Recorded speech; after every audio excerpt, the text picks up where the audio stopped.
te apresentando, Yuri, professor universitário, formado em rádio e TV, técnico de som, designer de som, e que mais, Yuri? Locutor também. Locutor, editor de diálogo, né, que é uma coisa diferente de mixador, né, de editor mixador.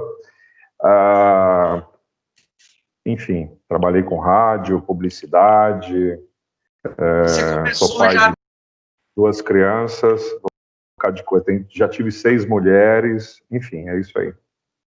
Você começou com o interesse no áudio, como que foi essa história de você começar a trabalhar especificamente, desde que a gente trabalhou junto, deu aula junto, já, Yuri está falando desde Cuiabá, quando eu te conheci, você já era um cara que era já um pouco referência na questão do áudio, já coordenava o laboratório da faculdade, depois deu aula lá comigo na Federal, mas também em outras áreas do audiovisual, mas eu acho que nos últimos anos você ficou bem, fez um recorte mesmo profissional. Como é que começou essa relação com o áudio?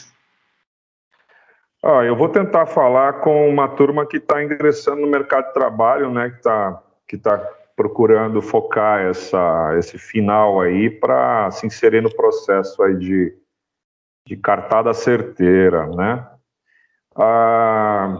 Eu, na verdade, não sabia o que eu queria fazer quando eu entrei em rádio e televisão, né? Eu fiz locução no Senac em São Paulo, né? Lá na Consolação, e tinha essa coisa de assessores 3. E quando eu vim para o Mato Grosso, para Cuiabá, especificamente em 95, eu não sabia o que eu ia fazer. E acabei optando por rádio e televisão, porque tinha uma proximidade com aquilo que eu já vinha fazendo no interior do Mato Grosso do Sul, né? Eu morava em Coxim, no Mato Grosso do Sul, uma cidade de uns 30 mil habitantes, e vim para uma capital de mais ou menos 400 mil habitantes à época, por aí. 400 para 500 mil habitantes. Então, assim, foi um choque, e daí eu acabei optando por esse curso. E nesse curso aí você vê uma gama, um leque gigantesco, vasto, de muitas atividades, né, o rádio e TV. E eu acabei trilhando meu caminho, Elton, mais voltado para a TV e para o cinema, né, para a imagem principalmente. Então fui fazendo um curso de imagem, de fotografia, né, e foi muito engraçado, porque assim, o meu primeiro emprego, logo que eu me formei, foi um emprego na área de rádio, na área de áudio. E eu tive que, por conta de um processo que aqui no Mato Grosso, o reconhecimento do curso era uma coisa ainda que não tinha sido executado, né, que a gente não tinha um reconhecimento de fato, né, de um curso importante para a área, então não se contratava. Quando eu me formei em 99, não se contratava radialista para trabalhar nos veículos, né, nos veículos de radiodifusão, né, TV e rádio e tal. E eu fiquei meio desempregado, acabei trabalhando na área de áudio, né, e logo em seguida foi contratado por uma universidade. Então, eu trabalhei 16 anos numa universidade particular aqui, formando publicitários e jornalistas, né? E eu acho que eu encontrei contigo, cara, em 2005, foi? Que você deu... Eu dei aula lá na Federal de 2004 a 2006. Isso mesmo, aí. Até o primeiro semestre de 2006. Você já estava como professor substituto, eu entrei em 2005. Na verdade, a gente fez seleção, acho que junto, mas você acabou entrando porque eles precisavam antes, né? Uma coisa assim, né? Entrou eu, o Manu, depois veio você, o Jober, o Neto também, eu acho. E o Neto. Acho que o Neto também, isso, nessa mesma leva aí. Isso, então aí eu fiquei 16 anos no Unirondon, que é uma universidade que acabou que a Croton comprou essa universidade e tal, e trabalhei por 2 momentos na Federal daqui, né? Esse período que eu encontrei contigo, de 2005 a 2007, e depois de 2011 a 2013, que eu voltei para o rádio TV também. Enfim, E aí, só que nesse inteirinho, eu estava na universidade, e só que com um desejo de atuar na profissão nessa área técnica, né, de captação de áudio, né? E acabou que eu tive um convite de um cineasta daqui para fazer o meu trabalho num primeiro curta, né? E eu não tinha nem equipamento, não tinha nada, tive que emprestar as coisas, foi um negócio bem cabuloso. Improvisar boom, improvisar microfone, foi um negócio Cabo de vassoura. interessante. Não chegou a ser cabo de vassoura, tinha uma vara de boom até, mas uma vara bem pequena de boom. Eu tenho varas de luxo, né? Minha estrutura é um pouquinho melhor, aliás, bem melhor. Mas assim, não chegou a ser cabo de vassoura, mas quase isso, viu, cara? A gente tentou fazer com um cano de piscina, depois tentamos fazer com um cano de pintor, né? Sabe aqueles que são telescópicos de pintura? Ele é de alumínio e tal, super bom. Aliás, oriento vocês, se não tiverem como comprar um boom de liga de carbono, compra um de pintor que tá lindo, ó. Tá quase 2 metros, acho, até mais. E você tem uma boa distância para fazer bons documentários aí, é bem legal. Cumpre com o seu papel, né? Então aí eu fiz esse primeiro filme, esse curta, um filme bacana, ele não tinha. Foi fundamental esse filme, a gravação de ambiência, né? Eu não contei que em 2004 eu trabalhei num estúdio de música, e depois que eu saí da universidade, eu comecei a trilhar meu caminho assim em produção musical, em home studio. Então fui fazendo cursos, voltei para São Paulo para fazer curso de home studio, então isso daí que foi me garantindo mais conhecimento nessa parte de captação do som, de entender o som, acústica, né, os vários espaços, a importância da ambiência, da trilha musical, né? Enfim, e daí, voltando à questão do curta, o curta chama Horizontem, o passado manda lembranças, uma coisa assim, o futuro manda lembranças, desculpa, que é do Amaury Tangará, que você conhece, né? Cineasta bastante antigo daqui, né, e atuante, e que me chamou para esse curta, um curta bem bacana, onde ele só tem ruídos e ambiência que foram todos montados, assim, discutidos, e eu tive a oportunidade de discutir com ele toda a captação em loco, e aí depois ele mixou isso em Portugal, porque ele tinha uma ponte com Portugal, lançou o filme em Portugal, fez uma van premiere, e depois ele lançou esse filme no Brasil, festivais, era um curta de 20 minutos, e que fala um pouco dessa questão do homem degradando o ambiente, destruindo com aquilo que a gente tem de melhor e tal. Gravou na Chapada dos Guimarães, num espaço de plantação onde estava completamente como chama, o trator passou com a grade, então assim, não tinha uma planta em pé, né? Só torrão de terra, aquela desertificação de uma plantação aguardando chuva ou irrigação e tal, um calor insuportável. E aí colocou 4 personagens lá, enfim, vou acelerar o processo, mas assim, uma noiva, um carteiro, um palhaço e uma velha, cada um deles tinha um significado para o curta. Seria legal, de repente, você conseguir para passar para eles. Eu, infelizmente, não tive como pegar nada, porque eu saí de um processo de campanha e estava explicando para o El, cara, eu toquei, e hoje ainda fiquei sem energia em casa, então me ferrou bem legal essa brincadeira que eu ia preparar hoje, mas não deu para pegar. Mas eu posso também, na medida do que vocês precisarem, eu posso mandar alguma coisa para vocês, como o estudo de caso e tudo mais. Então, assim, esse foi meu primeiro filme, e foi toda essa coisa da bicicleta, dos passos, do farfalhar das roupas, do pensar o que seria legal para introduzir, já que não teria diálogo, para introduzir as pessoas nesse universo, que era o universo do que se passava ali, né? Naquele espaço isolado, personagens que apareciam e que se deslocavam nesse espaço, né, de uma imensidão. Lembrando que nessa época não tinha drone, então a gente fez as coisas com grua, coisas muito mais difíceis de serem feitas, né, para mostrar uma amplidão do caramba e você não ter como sobrevoar isso, seria muito mais interessante. Hoje é uma coisa completamente diferente, e quando coloca drone no meio do processo, a gente tem que pensar o som de uma outra maneira e se articular para poder um não atrapalhar o outro e tal.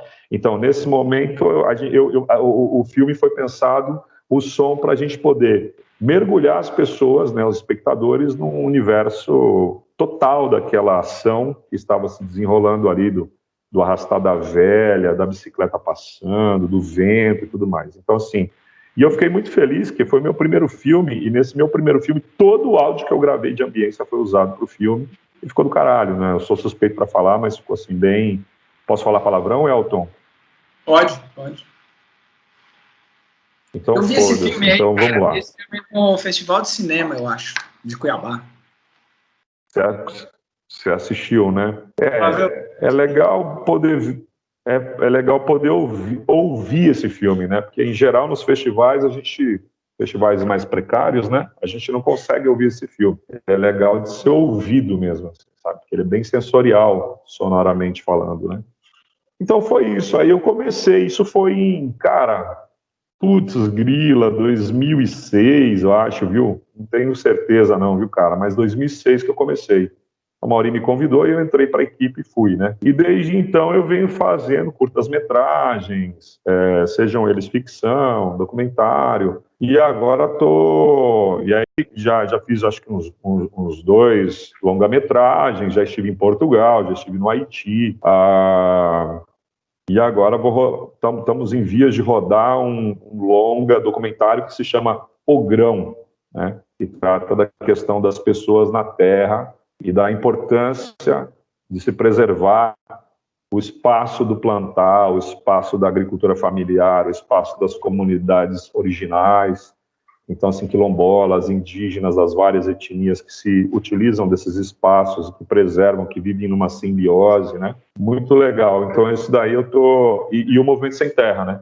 Então, eu tô nessa brincadeira agora, nós estamos passando por um processo aí de contato de coprodução com a Alemanha, Brasil, é uma produtora do Rio, e daí tô nessa. Já fizemos o grãozinho, que é um... Oi, pode falar. Não, pode falar. Eu ia te perguntar, quando você fala assim, nós, né, quando você, por exemplo, vai para um projeto desse, como que é no set? Assim, é você sozinho captando o som? Você tem um assistente? Como que é isso? Porque a gente sabe, por exemplo, que muita coisa é inserida depois, não tem como captar o áudio de determinadas cenas. Você trabalha mais com a captura, você vai trabalhar depois a diferença entre captura do som e a mixagem do som. Tá, eu acho que eu meio que enviesei para a questão dos trabalhos antes de explicar os processos, né? Me desculpa. Não, mas assim, beleza. Vamos transgredir, que é bom, né? Então, como é que funcionam os processos, né? A real, a gente precisa, obviamente, de um roteiro, de uma ideia discutida. Nem sempre eu consigo estar na equipe para discutir isso, sabe? Há uma concepção, viu, Elton, de que o técnico de som, ele tem uma função especificamente, né? Tem uma vertente que discute isso, né? Que você não trabalha a estética no filme, e uma outra vertente que diz que o técnico de som pode ser, em algum momento, o cara que é o desenhista, né? Que se assemelharia, que chegaria próximo do que é um diretor de fotografia, que é aquele cara que concebe a cor junto com a arte, departamento de arte, que concebe a cor com quem está criando o processo todo. Então, a arte reúne figurino, reúne adereço, reúne tudo, né? Contra-regragem, né? Luz. Então, assim, e o som teria que estar também fazendo o seu casamento com trilha musical, ambiência, ter todas as rubricas, né? Rubricas do que a gente vai fazer, né? Então, o que acontece? Quando eu sou chamado, agora está acontecendo em todo um evento que é de destinação de verba para ajudar a socorrer o setor audiovisual de cinema no nosso país. Então, todos os estados estão recebendo, em suas respectivas cidades, estão recebendo uma verba da Lei Aldir Blanc, né, que foi recentemente aprovada, e isso vai dar uma injeção de produção audiovisual por todo o lugar aí. E aqui em Cuiabá não é diferente, Mato Grosso não é diferente. Então, assim, eu estou sendo requisitado, chamado constantemente, aliás, terminou ontem, tá? Ontem foi o último dia de inscrição, então se encerrou, mas eu estou em pelo menos uns 12 projetos. 12 projetos. Bem, como é que funciona o processo, né? Primeiro, assim, nós temos o técnico de som, e quem que é esse profissional? O técnico de som é o cara, não é o cara que vai segurar o microfone, né? Mas, por vezes, numa produção menor, é o cara que vai segurar o microfone. E travou. E, né? Opa, estamos escutando? Parou quando você ficou segurando o microfone, assim, ó. Você ficou ali segurando o microfone. Você falou que o cara nem necessariamente Parou, é o cara. travou comigo segurando o microfone. Travou com você beleza, segurando o cara, agora tá caindo, agora tá caindo um pé d'água gigantesco mesmo, gente. Então vamos com calma. E tá aqui fora, tá caindo um mundo de água. Bem, então o técnico de som não necessariamente é aquele cara que vai estar segurando o boom, né? Ele também é esse cara nos projetos, são projetos menores. Geralmente, o que acontece é o documentário técnico de som faz as duas coisas. Ele é o primeiro microfonista e é o técnico de som, né? Então ele está escutando, mixando, né? E cuidando de endereçar para onde que vai esse som, né? Essa gravação, quantos canais estão sendo gravados, checar tudo isso, e não está tendo fuga de frequência de microfone. Mas você tem um microfonista, né? Primeiro microfonista, geralmente é primeiro microfonista, segundo microfonista. Gente, some a imagem aqui, tá normal? Tá normal. Beleza. Então, esse é um setor, né? O setor de captura de som, tá? Vamos tratar ele assim, né? Que é onde tem o principal responsável, é o técnico de som direto, né? Aí você tem o setor de pré-produção, produção, que é o desenhista sonoro. Esse cara é o grandão que vai discutir. Por vezes pode ser o técnico, dependendo da experiência do técnico de som, ele acaba assumindo o desenho sonoro de um filme, né? E ele vai decidir sobre tudo que tem desse mise-en-scène sonoro, né? Daquilo que está contido no filme, né? Então vai pensar todas as coisas, rubricar aquilo que a gente vai fazer, né? Ruído de sala, aquilo que é ambiência, aquilo que é trilha musical. Então ele vai dar toda essa condição para que o técnico de som saiba que ali, aqui é voz over e aqui é voz off. E daí, isso já vem no roteiro meio que discutido, mastigado, o desenhista sonoro vai pensar isso, ou mesmo o técnico de som numa reunião. E aí eu vou ter no roteiro, né, o que fazer, qual microfone usar, quantos vão ser os personagens que vão estar inseridos em um diálogo específico, né? Quais as dificuldades que nós vamos encontrar nessa locação específica, que nós vamos fazer uma determinada cena, uma determinada gravação, e por aí vai, né? Então, assim, se eu preciso tratar essa locação, né? Então, aí tem mantas acústicas, tem uma série de aparatos que a gente coloca para poder conter algum tipo de reverberação num determinado espaço, né? E, enfim.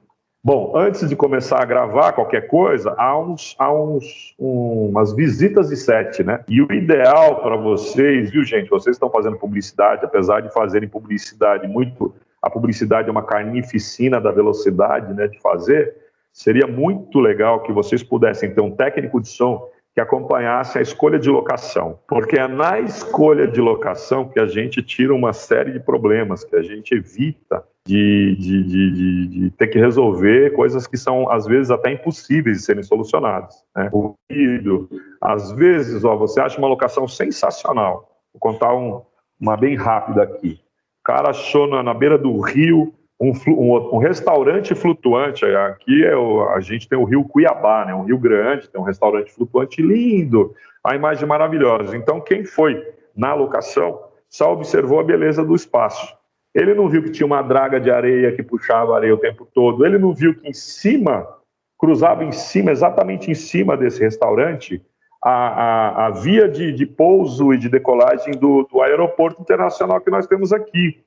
Então nós tínhamos alguns horários impossíveis por conta da draga, né?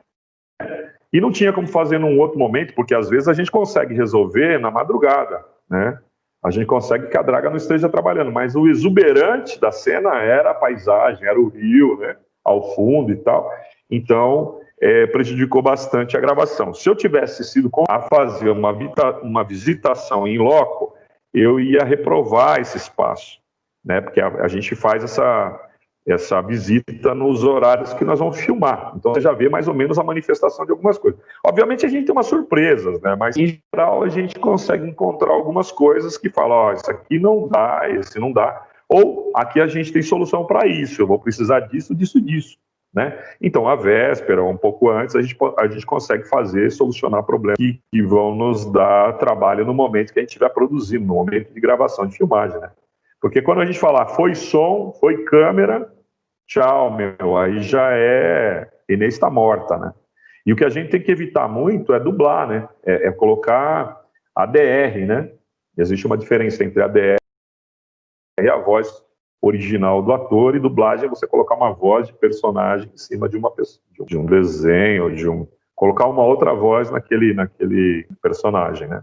Então, assim, até depois eu vou mostrar as fotos aí para fazer um bate-papo e lembrar de algumas coisas.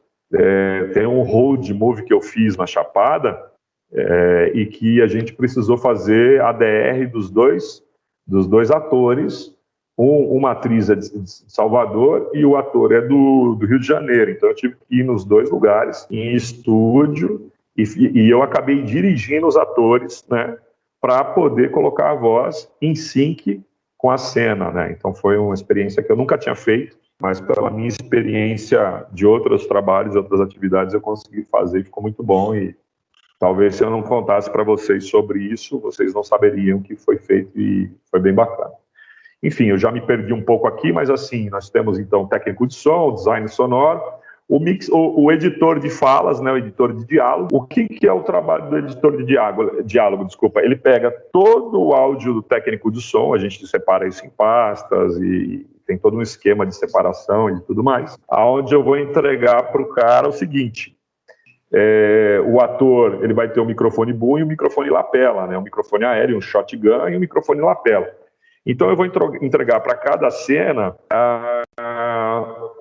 os dois microfones, né? Então se a gente tem um diálogo, eu vou ter o microfone aéreo fazendo um recorte de fala hora num, hora no outro, e vou ter duas lapelinhas capturando esses caras em separado. Então isso tudo é entregue, o editor de diálogo ele vai construir uma pré-mixagem, uma montagem, né, daquele corpo da cena, né? Corpo de áudio, principalmente desse áudio de fala. Ele não vai se preocupar com trilha musical, ele não vai se preocupar com ruído de sala, ele não vai se preocupar com nada relativo a Foley, né?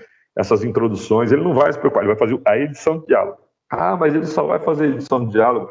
Sim, ele vai fazer edição de diálogo e é foda pra caralho, podem ter certeza que é uma coisa que puta que pariu, é muito trabalhoso, minucioso.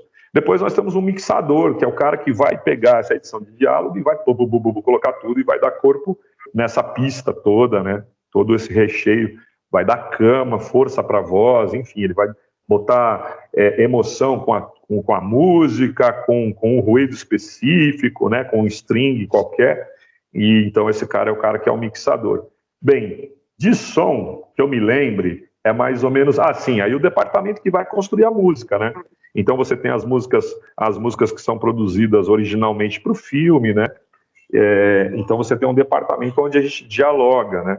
E essas músicas que são construídas para o filme, geralmente elas são músicas que são construídas exatamente naqueles segundos que você quer colocar essa emoção, né? Que você quer construir uma sensorialidade maior, aparato de voz, música, efeitos, né, sonoros vários, né? além da ambiência e tudo mais. Então, o som a gente sempre tem que pensar como a gente, com exercício assim, essa árvore que eu vou desenhar nesse papel aqui, ela tem que ter chão, ela tem que ter luz, para ela estar verde, né? Para a gente poder estar enxergando ela exuberante e tal. Então, assim, a gente precisa de uma série de coisas no som para a gente carregar isso numa condição, né, de pressão sonora que nos agrade, né? Bom, esse mixador, ele vai definir, inclusive, o filme assim, o filme desde a sua concepção, ele é definido para ser 2.0, 5.1, 7.1, 7.2, enfim, que são as mixagens, né? Como que ele vai? Ele vai para uma sala onde ele tem um grande surround, né? Onde a sensação sonora é efeitos que vêm de um canto, do outro, um trem que passa no meio de você enquanto você está assistindo, tudo isso é pensado na concepção do filme, né? Porque também isso implica dinheiro. Então, todos esses profissionais são pensados, todos esses setores, e também tudo que é preciso ser feito para que esse filme, ele, ao final, saia 5.1, né, de estúdio, né, e vá para ser exibido nos festivais de cinema. E aí pensar que uma pá de festivais de cinema não tem 5.1, não tem 7.2, não tem 7.1, e aí a gente ainda tem que ter uma mixagem em 2.0, que é só a mixagem de estéreo, que na verdade é um 2.1, porque tem um subwoofer, né, que a gente pressupõe um subwoofer para ter um grave de incorporação das cenas mais fortes e tudo mais. Então, é isso, são esses os setores, né, o setor de captação, o setor de pós-produção, e nesse setor o pós-produção que atende ao setor de exibição, né, a gente tem que pensar a exibição também. Pessoal, se alguém tiver alguma questão aí, quiser perguntar, que o pessoal já tinha me perguntado em algumas outras aulas, acho que a Patrícia, a Mari, eu lembro que a Mari me perguntou, a gente viu um trecho do Gravidade, você assistiu Gravidade? Lá, da Sandra Bullock? Cara, o Gravidade é um filme do caralho que eu não assisti, cara. Puta que pariu. Ganhou até o Oscar de som, né? E é muito louco, porque o cara criou o som onde não existe som, que é o espaço, né? E aí eu acho que até acho que a Mari me perguntou tem um engenheiro de som, que é um outro cara, né? Que aí tem um cara que é um cara de exatas mesmo, que vai nessas superproduções e tal, né? Sim, verdade. Tenho esquecido o engenheiro de som. Às vezes o técnico de som também é um engenheiro de som, mas não é sempre, não. No Brasil, essas coisas acabam sendo meio que incorporadas, né? Porque assim, a gente tem umas verbas muito curtas e você acaba se submetendo a fazer outros papéis, porque senão você não pega o filme, você não ganha o dinheiro. Mas tem os setores, e o engenheiro de som, filmes... O Brasil está melhorando muito nessa seara, né? A gente teve um avanço bastante significativo e isso está nos dando condição, inclusive, tem uma galera que estuda. Eu tinha um colega técnico de som daqui de Jaciara, uma cidade bem pequenininha, mas o cara estudou em Santa Catarina e tal. Aí ele fez engenharia de som e foi trabalhar na Alemanha. Ele foi ser, estagiário de um projeto, se não me engano, na BASF. Enfim, cara, uma dessas empresas grandes da Alemanha que migrou para outras coisas, que antigamente era dessa área enfim, de discos e fitas e tudo mais, eles têm gravação... fonográfica, obrigado. E daí ele tá lá e tá para ser contratado como engenheiro de som, pensar acústica, equipamentos e uma série de coisas. Então, pô, muito legal. Um cara daqui, saiu daqui e foi para lá. E isso é muito louco. Olá, boa noite, tudo bem? Boa noite, com quem que eu tô falando? A Mari, que foi quem fez a pergunta para o Elton na semana passada sobre essa questão do som. Certo. Eu queria entender como que é o trabalho específico do engenheiro de som, né? Em que momento ele entra, né? Dessa colaboração que ele desenha e o do resto não, mas dos outros profissionais de som. que eu não entendo muito essas nuances. Eu acho o som, assim, eu me interesso bastante. Daí eu também não sei, por exemplo, existe uma faculdade, então, para engenharia de som, não preciso fazer uma física, não preciso fazer uma outra engenharia e fazer uma especialização nisso? Então, respondendo essa última pergunta, que é a mais prática, existe uma faculdade, um curso específico de engenharia de som, sim. E o ideal é que se faça isso, né? É uma engenharia como qualquer outra, tá? Agora, é pancadaria, né? É acústica, é uma série de coisas que, às vezes, nós de humanas, nós dessa área, temos um pouco de dificuldade para essas questões de cálculo, né? Porque aí você vai ver exatamente isso, né? As matérias densas são matemática, física, é cálculo. É pensar um espaço acústico, né? Então, o que acontece no cinema hoje, né? O cinema, bom, não é de hoje, mas de bastante tempo, o cinema primeiro é uma mentira completa, né? Você tem um cenário que não existe, né? Um cenário virtual. Então, você tem que criar, por exemplo, um som de corredor. Vou dar um exemplo bobo aqui. Vocês já entraram no corredor falando e vocês percebem que existe um corpo para aquela fala naquele espaço de corredor, certo? Então, assim, você cantou no banheiro e você percebe que há uma o banheiro, em geral, das pessoas, ele é todo vitrificado, né? Então, ele tem uma reverberação que é quase como se a gente tivesse um sino cantando junto com a gente, né? É um espaço que a gente chama espaço vivo. Quando a gente está trabalhando, e esses são vários os ambientes, tem ambientes que são mais absorçores de som, né? Não tem tanta refração sonora, e ambientes que são mais reflexivos, né? No caso, o exemplo mais prático é o do banheiro, né?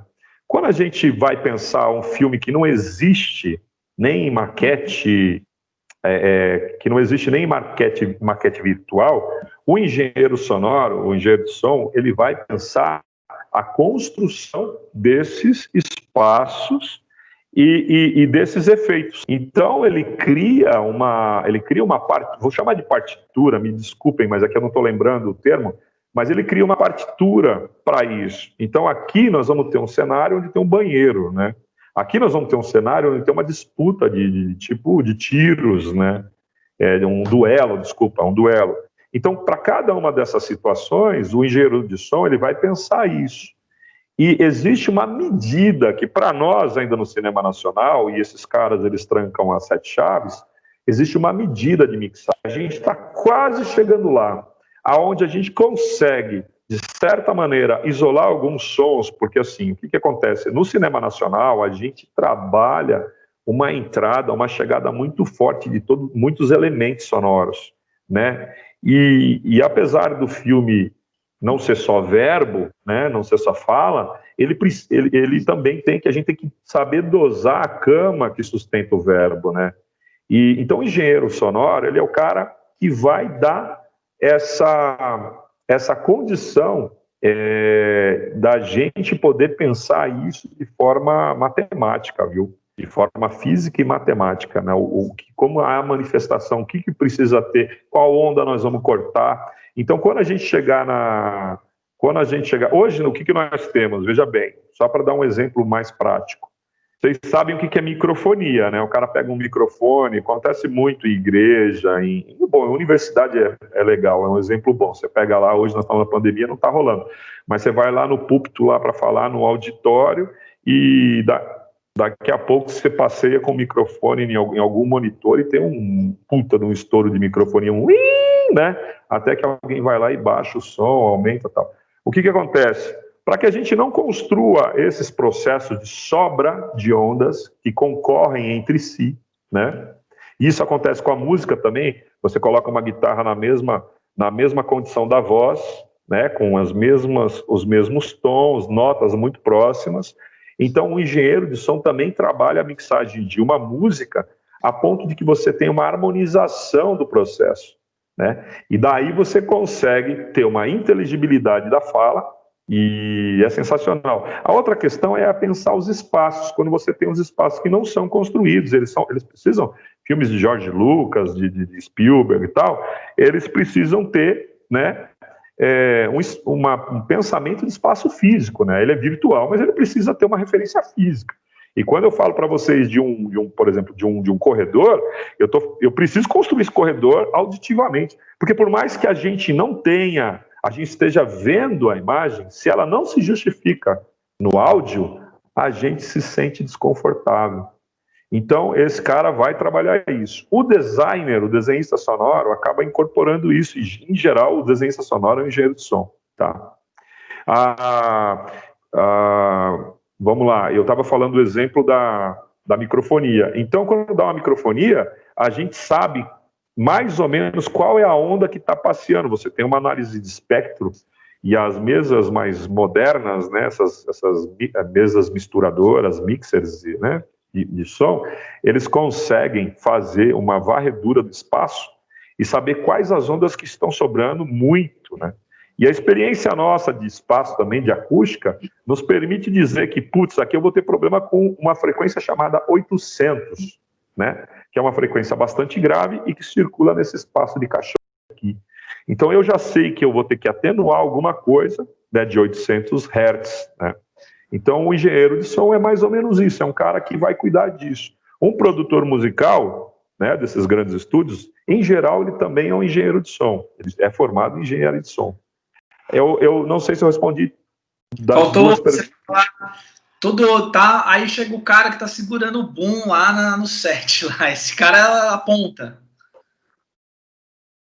Volta a pergunta, cortou, por favor. Como é que todo esse conceito tal chega lá no cara que tá segurando o boom lá no set ou numa externa?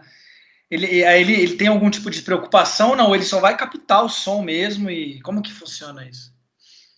Então, aí a gente tem o roteiro, né, com as falas, né, e a gente sabe que a gente precisa, vai ter diálogo, pronto. Então, o diálogo é o seguinte: eu preciso gravar na melhor condição, pasteurizado o máximo possível. Gente, vocês estão fazendo publicidade. A gente tem que pensar os ambientes. Então, assim, eu quero colocar uma música junto dessa pessoa falando, esquece. Tudo é pasteurizado. Se você puder desligar a gôndola do supermercado, desliga a gôndola do supermercado, depois a gente coloca um buzz de freezer, depois a gente coloca uma série de coisas para compor aquilo ali. Então, o cara que é o boom man, né, que é o primeiro microfonista, ou mesmo técnico de som num orçamento mais baixo, né, de um curta, ou mesmo técnico de som em publicidade, que por vezes ele é o cara que segura o microfone, qual que é o ofício dele? É ler o roteiro, saber que tem diálogo, ele já microfonou, lapelou, com a lapela não aparente, com equipamentos adesivos que a gente coloca e que a gente segura o farfalhar das roupas, né, para não ter uma produção. Por exemplo, a minha barba, gente. Não sei se esse microfone vai gerar isso. Eu sumi, tá tudo bem? Ah lá. Ele está mostrando. Cara, como que eu aumento essa tela aqui? Eu não estou enxergando. Tá um quadradinho muito pequenininho para mim. Não sei te explicar, cara. Consegui aqui. Eu mexi. Não faz pergunta difícil para mim, cara. Não me exponha dos meus alunos, cara. Então fica tranquilo, Elton. Eu também estou apanhando aqui. Muito bem. O Elton colocou alguém iniciou uma gravação, você é apresentador agora. Que merda, o que adianta isso para mim agora? Vai lá. Bem, deixa eu... Ok. Eu vou desativar meu vídeo para poder ficar melhor um pouco, tá? Depois eu volto aqui. Vamos lá. Não melhorou muita coisa. Consigo ver um quadradinho muito pequenininho aqui. No celular é cruel, hein, gente? Não, aumentei aqui. É só aumentar. Bem, então o Elton está mostrando uma foto aí. Está todo mundo acompanhando essa foto aí que eu estou com a camisa do Homem-Aranha? Sim. Ok. Elton, essa coisa da gente pensar Deixa eu ver a foto que seria legal, que eu estava falando. Pega a foto que os caras... A primeira foto, Elton, os caras empurrando o carro. Essa é bem legal. Esse daí é o road movie, tá, gente? É um filme que chama Pandorga, né? E é um filme que se passa na estrada que sai daqui de Cuiabá para Chapada dos Guimarães. A história, resumindo, é um casal onde o cara está com uma doença complicada, eles estão numa crise existencial e tal. No meio do caminho, eles encontram uma mocinha que é toda... mocinha é foda, né? Isso data muito a minha idade, né?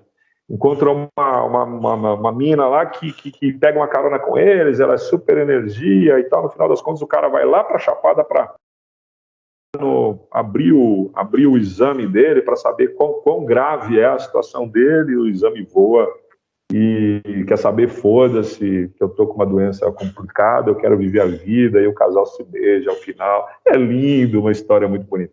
A história é muito bonita, muito clichê, muito foda-se, mas assim, o que é legal? O desafio aqui, ó, vocês estão vendo esses caras aí na imagem, eu tô caminhando lado a lado com o carro, tem 3 personagens dentro do carro, né? Os 2 protagonistas, não, desculpa, são só 2 protagonistas, ainda não pegou a carona. E vocês estão vendo que isso é um Corcel 1, não é? Então, assim, é um Corcel 1. Vocês acreditam que esse carro não seja ruidoso? O meu carro, que é mais moderno, de 2015, tem ruído. Porra, esse carro tem muito ruído. Se vocês observarem, o diretor de fotografia, ele está no carona ali com a câmera, ele está filmando ali de dentro, a perspectiva é essa.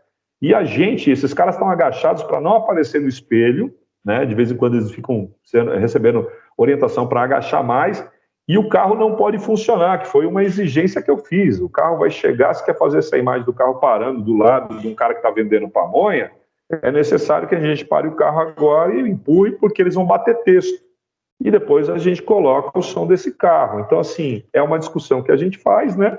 E eu, que sou aquele microfonista, nesse caso aqui, eu estou com os microfones, não, eles estão aéreos, mas estão acoplados aos para-sóis, né? Além das lapelas que eu estou usando nele, eu estou com microfones especiais que estão acoplados aos para-sóis, numa distância onde eu posso não manchar a imagem, né? Todo o para-brisa, né, frontal do carro, a imagem está ali, é a visão das costas dos personagens, né? E o para-brisa está mostrando uma puta de uma imagem linda que são os paredões da Chapada dos Guimarães, né? Então, e eles estão batendo texto ali, estão dialogando, né? Então, assim, o que a gente programa para isso, né? Eu estou ali fazendo o máximo possível de captação da fala desses personagens, sem ter nenhum tipo de ruído, e aí eles dão a fala e tal. Eu acho que eu respondi ou não respondi, Elton? Me desculpa. Acho que sim, Mari. Sim. Então, por que um microfone por cima, aéreo, vocês se perguntariam, talvez. Por que um microfone ali e mais microfone no corpo dos atores, hein, gente?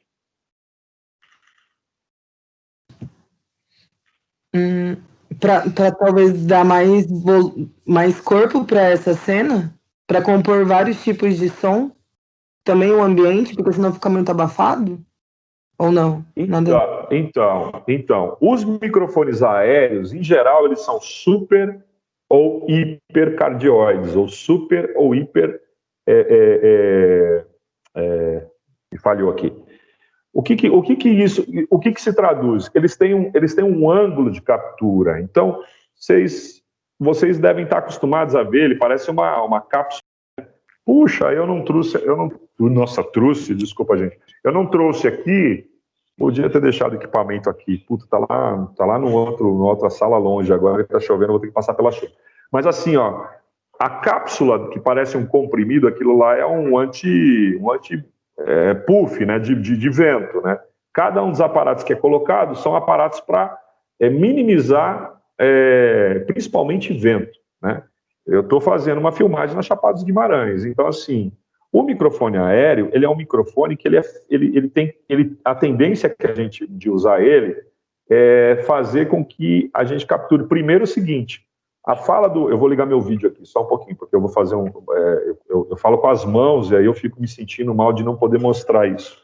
Então, assim, naturalmente, as pessoas falam e o som, quando vibra nas cordas vocais, ele vai para o palato mole, desce para a língua e é projetado para cima, né? E como o som da voz é um som que a gente precisa ter uma visada direta dele, então nós necessitamos apontar para a boca. Então o microfone geralmente está aqui. O microfone aéreo, ele é um microfone que a gente tenta reproduzir exatamente a fala de forma mais natural possível e fechando o ângulo para a gente não ter interferência de outros ruídos. Então a gente tenta isolar ao máximo. O melhor som capturado é o microfone, desse microfone que está em cima dos atores, tá? As lapelas são uma salvaguarda no caso da gente perder, por algum motivo, o microfone aéreo. Por que eu falo isso? Porque as lapelas, como elas estão colocadas, em geral, na lapela, né? Ela é chamada de microfone lapela porque, geralmente, ela está na lapela, né? Que é esse espaço aqui de uma roupa e tal, com botões, ficou famoso por conta disso, vulgarmente conhecido assim, ele capta a vibração do meu tórax com a minha voz. Então ele dá uma frequência um pouco mais grave do que seria a minha voz capturada fora do meu corpo, né? Um exemplo disso é o seguinte: professor Elton, eu gravei minha voz aqui e não gostei da minha voz. Porque ela não é sua voz de referência sua, né? O registro seu de voz é um registro craniano, intracraniano, né? Torácico, intracraniano e externo, né? Então, assim, dá uma diferença. Então, o que o microfone, quando está no nosso corpo, é capaz de fazer? É capaz de pegar um pouco dessa voz grave, que a gente, escutando você num ambiente aberto, eu te escutando, eu tenho uma outra referência de você, né? Então, por isso causa uma estranheza para a gente quando a gente vai gravar alguma coisa e se ouvir, fala, pô, não é minha voz, né? Deu uma coisa esquisita, tá mais fino. Não, é assim que todo mundo te escuta, né? E é desse jeito. Então, o microfone aéreo tenta imitar aquilo que a gente tenta trazer para o mais real, aquilo que a gente escuta da voz dos personagens, certo? E os microfones lapela são microfones de salvaguarda, de quase um backup. Às vezes a gente usa, quando o microfone lapela fica tão bom, a gente usa ele para fazer cama, né? Para dar um reforço, que aí é como a colega colocou aí. Às vezes a gente para dar um reforço? Pode ser que sim, mas não necessariamente, tá bom? Porque às vezes o que acontece? Nós temos um carro extremamente barulhento, né? E aí o ator está fazendo movimentos no corpo dele, né? Ele está se movendo, assim, porque ele está dirigindo mesmo, né? Guiando o carro lá. E ele vira para a pessoa e tal. Outra coisa, o eixo. A lapela está no centro. Vocês estão conseguindo me enxergar aqui? A lapela está no centro. Quando ele vira a boca para cá, ó, o que aconteceu? Ele já não está mais falando com tanta intensidade no centro. Apesar do microfone de lapela ser um microfone direcional, perde referência de pressão sonora. Então, às vezes, na hora da gente fazer a edição de diálogo, você precisa pôr a lapela, mas precisa ou aumentar essa falta de pressão sonora que deixou de existir aqui. E enquanto que o boom, né, o operador de microfone ali no ar, ele está buscando a boca o tempo todo, não sei, é um ritmo frenético. O ator virou para cá, o boom já acompanhou. A gente faz uma espécie de ensaio da dança, sabe? A gente bate o texto, né, para fazer um ensaio da dança. Vamos ver outra foto aí? Vai lá, passa aí. Ó, tipo aí, ó, esse daí é uma foto que é dos 75 anos do Jeep no Brasil. Isso daí deve ter uns 5 anos, foi feito lá na Chapada. E daí é um apresentador, isso aí é publicidade, né? O cara é um apresentador, na verdade esse cara é uma sumidade no automobilismo, assim, de comentário. Não me lembro, desculpa a gente, faz tempo isso, não me lembro de qual revista digital ele faz parte, se ele está em alguma TV e tal, mas ele é um puta cara. Então, assim, vocês estão vendo, o microfone está na boca, está voltado para a boca dele. Ele está com um peludinho, né, um antivento ali, e eu estou sozinho, eu sou técnico de som de uma publicidade aqui, tá? Uma publicidade nacional que veio fazer na Chapada, eu fui chamado para fazer. Então, essa bag está na minha frente ali, eu tenho um mixer e um gravador, e ele está com uma lapela e eu faço essa medida para não... Isso, que o Elton está mostrando lá, essa bag aí. E o microfone com pelinho ali. Então, é o manuseio eu só escuto o que ele fala, né?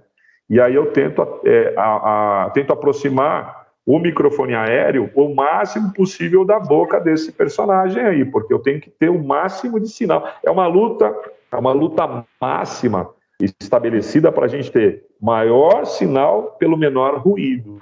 Quanto mais eu me distancio da fala dele, mais eu abro um cone de captura de ruído, né? Numa escala de projeção geométrica, né? Então, assim, quanto mais eu aproximo, o cone é mais fechado, né? Esse meu microfone é um microfone de campo, é um 416, um MKH 416, e é um microfone super cardioide. Então, ele tem um espectro, um ângulo de abertura, de captura um pouco mais maior, né? Eu tenho um outro, que é um Neumann KM185, que ele já é um hipercardioide, é um microfone que tem um fechamento. Então, esse é mais sensível. Mais sensível a essa saída da fala, né? Se o cara faz muito isso aqui, ó, eu fico meio louco, assim, acompanhando a boca do cara. Eu perco fácil a essa pressão sonora, né? Então, o trabalho de um microfonista é um trabalho de acompanhar muito a boca do ator. E, às vezes, tem caminhada, né? Ó, esse é um filme que eu fiz. O Elton tá dando uma dinâmica boa, que dá um time para eu parar de falar muito sobre uma coisa e já falar sobre outra. Eu adorei o jeito dele me expulsar da sala rapidamente. Bem, fica tranquilo. Se der tempo, aí você fala, bicho, já deu. Não, você aqui pede eu tô a foto, fazendo. então, você pede a foto. Não, pode passar, cara, pode passar. Eu acho legal. Você tem time para isso. Vamos fazer essa coisa meio sem ensaio mesmo, vai. Porque tudo é muito ensaiado no cinema, né? Aqui é o seguinte, ó, eu estou fazendo uma captura mais de ambiência e de uma voz guia, porque vocês não estão vendo, mas tem uma pessoa atrás desse rapaz de azul. Eu estou pondo o dedo aqui, achando que vocês estão vendo meu dedo. Atrás desse rapaz de azul da imagem, esse aí que o Elton apontou, tem uma rapper haitiana. Eu estou no Haiti com uma equipe esse se chama Vila Haiti, um filme que teve dois momentos, né, gravando os haitianos aqui em Cuiabá, né, que vieram para o Brasil, mas que fizeram uma vila aqui, que ficou conhecida como Vila Haiti, e depois nós fomos gravar a família desses caras no Haiti. E aí calhou de aparecer uma personagem lá, que é uma rapper, numa cidade chamada Gonaïves, e aí eu estou fazendo uma voz guia dela, para eles inserirem essa voz guia, dessa emoção do espaço de rua, dela cantando, tem giro de câmera, faz umas coisas bem legais, e só que é guia, isso aí é só guia, por isso eu estou com uma coisa meio distante, assim, não precisa tanto estar em cima dela, porque não está valendo essa voz dela. É só para uma ilustração de voz guia, que eu não podia deixar de falar de voz guia. Fala aí. É isso, eu queria saber o que é uma voz guia. Então, naquele road movie, onde os atores estão dentro do carro, com a ruidaiada, mesmo eu fazendo todo tipo de aparato para ter uma voz mais presente, é impossível você não ter ruído. Então, o que a gente considerou? Até o ator, que é o Alamo Facó, não sei se vocês conhecem, um ator do Rio, fez uma série médica que, puta, minha memória não ajuda, mas assim, é um cara bom pra caramba. Ele falou, exatamente. Até tem uma foto, acho que dele, eu tô microfonando ele, depois a gente mostra aí. Então, assim, ele falou para mim, vai ser guia, né? Isso aqui vai ser guia, né, Yuri? Então, assim, a gente tem até um negócio muito legal de ser dito, que a gente tem que ter uma educação e um cuidado, obviamente que eu tô chovendo no molhado, né? A gente trabalhar com pessoas, a gente tem que ter esse contato, esse cuidado e tal. Mas assim, você tem que ter um cuidado que você tá. O ator, ele apesar de estar trabalhando como ser humano profissional, ele é um ser humano, ele não é uma máquina. Então eu vou colocar um microfone nele, eu vou abrir a camisa dele, por mais que o cara tenha um cuidado. Ai, o Alamo Facó. Esse cara é sensacional, bicho. Esse cara é um cara de uma generosidade fodida. Um cara muito legal. Trabalhar com ele é bem bacana mesmo, assim. Um cara de uma generosidade incrível. Ele deixou que eu dirigisse ele. É um cara de um experimentado à beça, né? E então, assim, ele falou, vai ser guia, né, Yuri? Porque a gente tem uma intimidade já de conversar. E, em geral, o técnico de som, ele escuta as conversas dos atores. Os atores, às vezes, falam assim, o que está acontecendo aí? O diretor está deixando a gente... Opa, estão me escutando? Não. Ah, beleza. Então, assim, entrou Augusto aí, cara. Sei lá o que está acontecendo, cara. Isso daí deve ser alguma coisa do seu descuidado com o nude, né, bicho? Eu Puta, costumo é que eu é, costumo é pra você apagar as matar a minhas fotos saudade do peladas. Augusto, cara. Faz tempo que você não viu o Deve, Augusto. deve ser. O Augusto é um professor pesquisador daqui de Cuiabá. Legal. Que não é daqui, mas que está aqui em Cuiabá. Então, assim, a voz guia, a guia do som, ela é a gente gravar para depois colocar em cima. Então, o trabalho do ator é o mesmo, ele vai fazer, ele vai colocar emoção e tal, para a gente também ter essa condição de dirigi-lo no estúdio. E aí no estúdio eu coloco um microfone similar ao que eu usei em cena. No estúdio, o estúdio não é vivo, né? O que é um estúdio vivo? É o que reverbera. Então é um estúdio chupado. Eu já tenho as ambiências, eu gravo ambiências. Por exemplo, a cena do carro lá, ó, não precisa voltar. A cena do carro, os caras empurrando.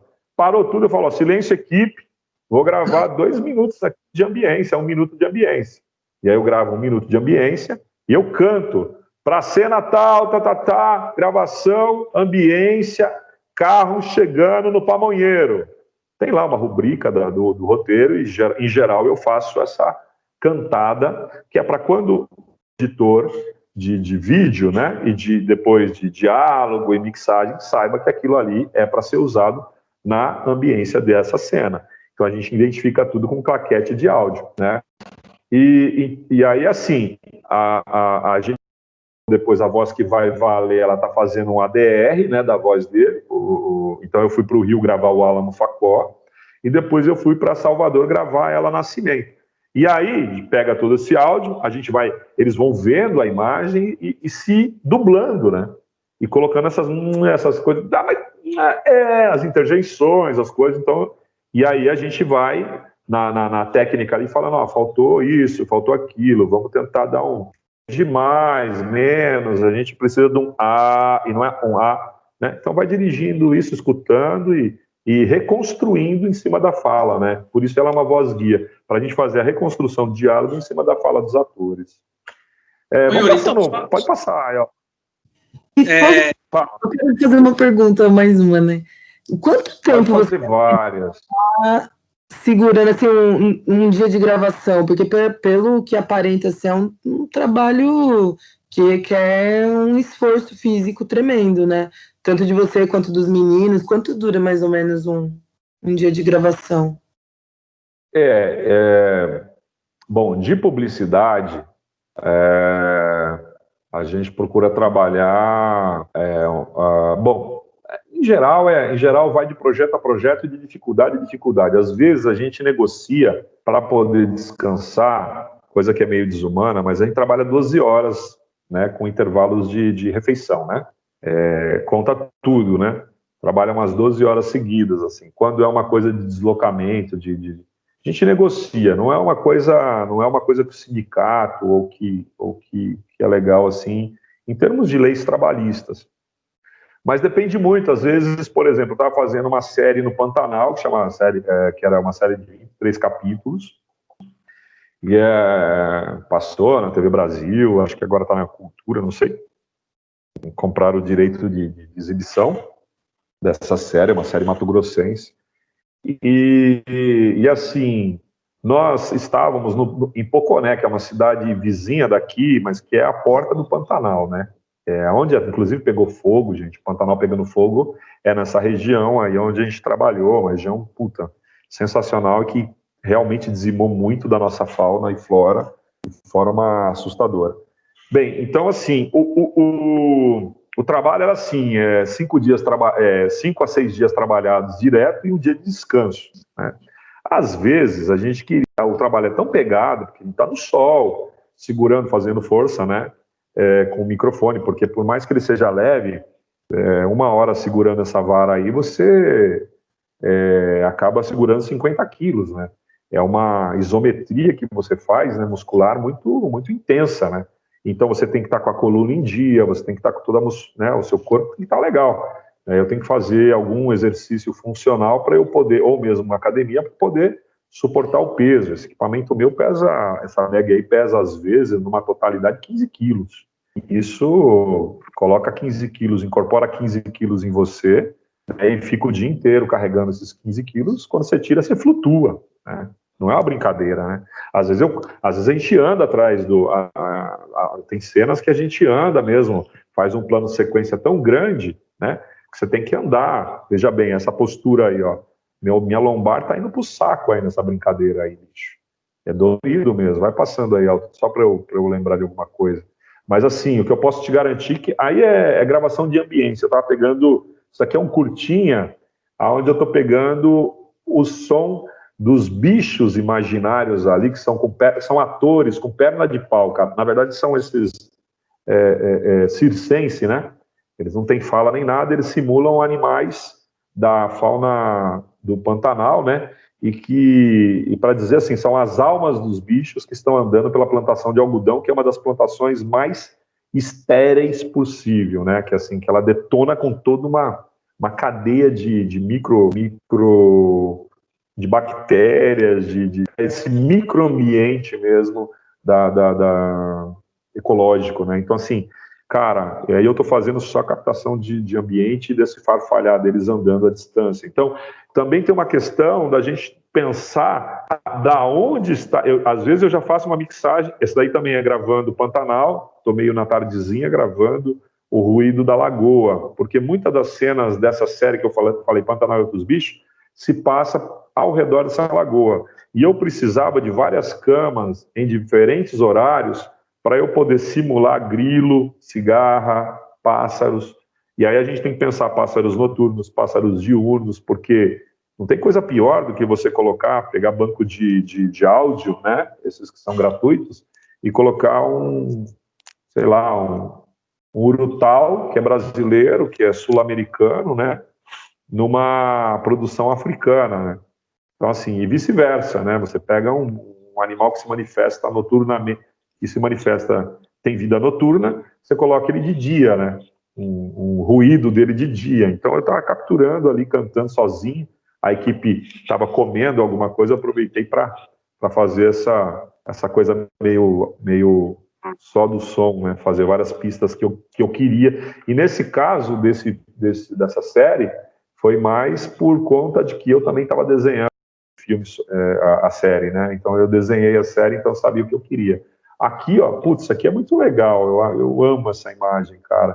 Também estou fazendo, é uma trincheira de um viaduto, né? Estamos na madrugada, mas tem um buzz de trânsito ao fundo, então eu estou ali na parede onde a personagem vai passar correndo, então na perspectiva da imagem, a câmera se portou o tempo todo nessa parede, então na mesma perspectiva eu coloco o microfone capturando esse ângulo de visão e de áudio, né? Então a gente programa isso, né?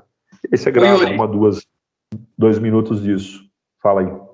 Eu vi um podcast agora, eu escutei recentemente, chama Retrato Narrado. É uma parceria da Piauí com o Spotify, que conta a história do Jair Bolsonaro, né? Desde lá, Eldorado, até termina com o 6º episódio falando da família dele. É muito legal, não sei se você já escutou. E aí eles viajaram... vale a pena, cara. E assim, tem um cuidado, porque ela entra nos lugares gravando. É um podcast, mas é uma grande reportagem. Então ela já entra gravando e tal. Ela e o técnico de som. Então eles tinham uma Kombi, e aí eles já entravam na Kombi, já editavam e tal. E aí eu fiquei curioso, fui seguir o cara no Instagram, não lembro o nome dele agora, depois eu mostro pra você. E então ele foi num bananal, cara, porque ele fala lá que Eldorado, lá a cidade onde o Bolsonaro cresceu, tem muitos bananais em volta. Então ele foi lá um dia, ele para a Kombi e fica gravando o bananal. Aí ela, o que você está fazendo? Não, eu estou gravando, eu estou captando o som do bananal, o som da banana. E ele fica ali no bananal, ela fica meio assim, acha engraçado isso. Mas ele fica lá, meu, uma meia hora ali, porque ele falou, aí é o universo de onde esse cara veio, tem que ter esse som aqui e tal. Achei muito legal. Eu acho que lembrei às vezes beira um certo puritanismo, às vezes a audição das pessoas, né, não permite que ela tenha uma percepção tão participativa, né, tão assim ativa aquilo que a gente está colocando. Mas o ideal é que a gente faça um som de floresta se você filmou na floresta. Então você está ali, toda vez que a gente faz uma cena, eu fiz, por exemplo, Cidade Invisível, né? Que é uma minissérie que foi feita numa região do norte do nosso estado, que é a região amazônica, né? Então as árvores são muito maiores. Quando chega uma determinada 4 horas, já está escurecendo né? Porque muita árvore, o sol já parece que já se pôs, porque é muita barreira de vegetação alta, né? Então a gente não tem um horizonte. Da mesma maneira que a gente mora numa cidade grande, onde tem muito prédio, né? Muitos arranha-céus, você não consegue na floresta também ter essa perspectiva de horizonte linear, assim, que às vezes a gente pode ter, né? E aí, o que acontece? O que ocorre? Você tem uma nuance muito grande também de bichos que às vezes se manifestam à noite e que estão se manifestando 4 horas da tarde. Então eu tinha que fazer, é obrigatório para quem vai trabalhar com som direto, você tem que se colocar dizendo para a equipe assim, nem sempre a gente consegue, tá, gente? Isso é uma coisa, ó, os caras terminam a gravação de imagem, o setor de maquinária, que é o que mais sofre, já quer desmontar toda a parafernália deles, porque eles já têm que montar em uma outra cena, que pode ser até do lado ali, mas eles não querem ter que parar e esperar o cara 1 minuto, cara, gravar, porque a galera tá numa pira, porque sabe que vai até madrugada. Então os caras falam, bicho, se eu desmontar aqui, esse cara tá gravando aí, ele grava outra hora. Então assim, fica uma... É aí que está a nossa negociação em set, né? Tem que ser muito... Hoje eu sou bem respeitado, eu sou bem atendido, porque eu criei né, com uma equipe. Putz, isso aí é bem legal, cara. A gente vai... Mudei sem querer aqui, não era para mudar, peraí, eu fui mexer aqui. Não, mas tudo bem, vai mudando. Vocês estão vendo aí. Então, aqui a ambiência, né? No Jeep ali, tem 2 personagens, que é uma dupla de humoristas que quis fazer o primeiro curta deles. Né? Chama Canhã, Uma Aventura Sinistra. Tem a ver aqui com Cuiabá, com o linguajar cuiabano. Os caras têm... A trajetória deles agora vai para 22 anos de estrada como humoristas e tal, e eles fazem umas esquetezinhas dessas educativas na TV aqui, que é a Globo daqui local. Os caras são bem conhecidos, e aí eles queriam fazer um curtazinho, que é um continho de horror, de terror, assim, mas que é engraçado, sabe? E daí eles pegaram esse Jeep aí, que é um Jeep Willys, né? Aí eu tinha a câmera ainda não está montada, mas ela vai na frente ela vai filmando para trás aqui, né? Do capô para trás, tá, né? Exatamente ali. A imagem vista para o fundo, né? Onde eles estão sentados, eles vão ser vistos de frente. É colocado uma câmera cara ali, né? E aí eu não podia aparecer sentado no banco de trás. É um Jeep muito, muito pequeno, muito estreito. Eu tenho 1,83 m e por vezes eu tenho que ir no bagageiro de um carro, né? Tem outras imagens aí. Agora, olha como que eu tô, cara. Eles andaram a 20 por hora, fizeram a maior migué. Esse Jeep não consegue nem andar, é de um colecionador, ele andou bem, dando soco, e a gente improvisou tudo, né? Tem colchão, saca-poço, eu tô amarrado com uma cordinha para não ter que me segurar, para eu poder mixar a voz dos dois. Tem 4 microfones, que são as 2 lapelas, e mais os 2 dos atores, né? E ao final dessa gravação, o que aconteceu, né? Eu gosto de mostrar isso daí porque é uma coisa importante. Uma das correntes que segura essa tampa, né, do Jeep, ela tinha se rompido, eu nem percebi. O que segurou o meu peso e a tampa, que é hiper pesada, foi essa cordinha que está na minha perna. Olha lá como é que ela está pressionando. Quando terminou, cara, a gravação, eu estava todo fodido aí, cara. Eu não consegui nem sair dessa posição. Desamarraram, eu tive que ficar... Minha perna ficou dormente. Então, assim, é divertida a função. A profissão é cheia dessas maluquices, né? Que você pode morrer, legal, vale a pena morrer também por um filme. Mentira, tô brincando. Tem que cuidar muito da segurança da gente, tá? E a gente tem que ver o tanto que a gente está disposto a trabalhar por algum projeto que a gente acredita. Vai passando aí, Elton. Tem alguma pergunta, gente? Mais alguém aqui perguntou alguma coisa? Vocês Pode falar. Perguntar? Ok, então vou. Tem essa aqui que eu não passei ainda, essa aqui. Essa daí eu estou em Portugal, estou numa região de Mangue. E esse é um projeto muito louco lá dos portugueses. Eles têm é um grupo de teatro chamado Bando, e eles quiseram apresentar as profissões que estão em desuso, por exemplo, o alfaiate, lá em Portugal é muito comum eles terem aqueles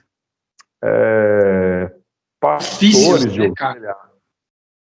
E assim, eles têm muitas profissões que são profissões, sapateiro, alfaiate, enfim, tinha várias profissões, agora esqueci as profissões, mas assim, pastor de ovelha e tal, e eles juntaram toda essa galera aí que são esses personagens, né, e aí eu tinha que gravar eles fazendo uma cantoria aí no meio desse, tinha vento, tinha mar, tinha um monte de coisa, e depois eles colocaram umas cabaninhas, e aí as cabaninhas pegaram fogo ao pôr do sol, projeto muito louco, aí tinha labareda, aí tinha a gente tem que pensar toda essa partitura, toda essa estrutura de ambiência que eu tinha que capturar, e aí eu só estou capturando ambiência mesmo, algumas falas e tal. Nessa perspectiva, pode ver, ó, o tripé com a câmera tá na mesma perspectiva do som, tá vendo? Ó, eu não tô lá na frente capturando, porque aqui a gente tá pegando ambiência. Então eu tô pensando a mesma perspectiva. Agora, se tivesse um ator em primeiro plano a 2 metros da câmera falando, dando um diálogo, eu estaria por cima ali capturando essas vozes, né? Acompanhando esses eixos, né? De diálogo, no caso com um único boom, né? Mas filmes onde a gente tem uma elaboração maior, eu tenho 2 operadores de microfone e eu estou sentado num carrinho mixando ali, enquanto os 2 operadores, cada um está cuidando de um ator, né? E é mais ou menos assim que funciona. Tem mais foto aí? Eu não consegui separar muita foto.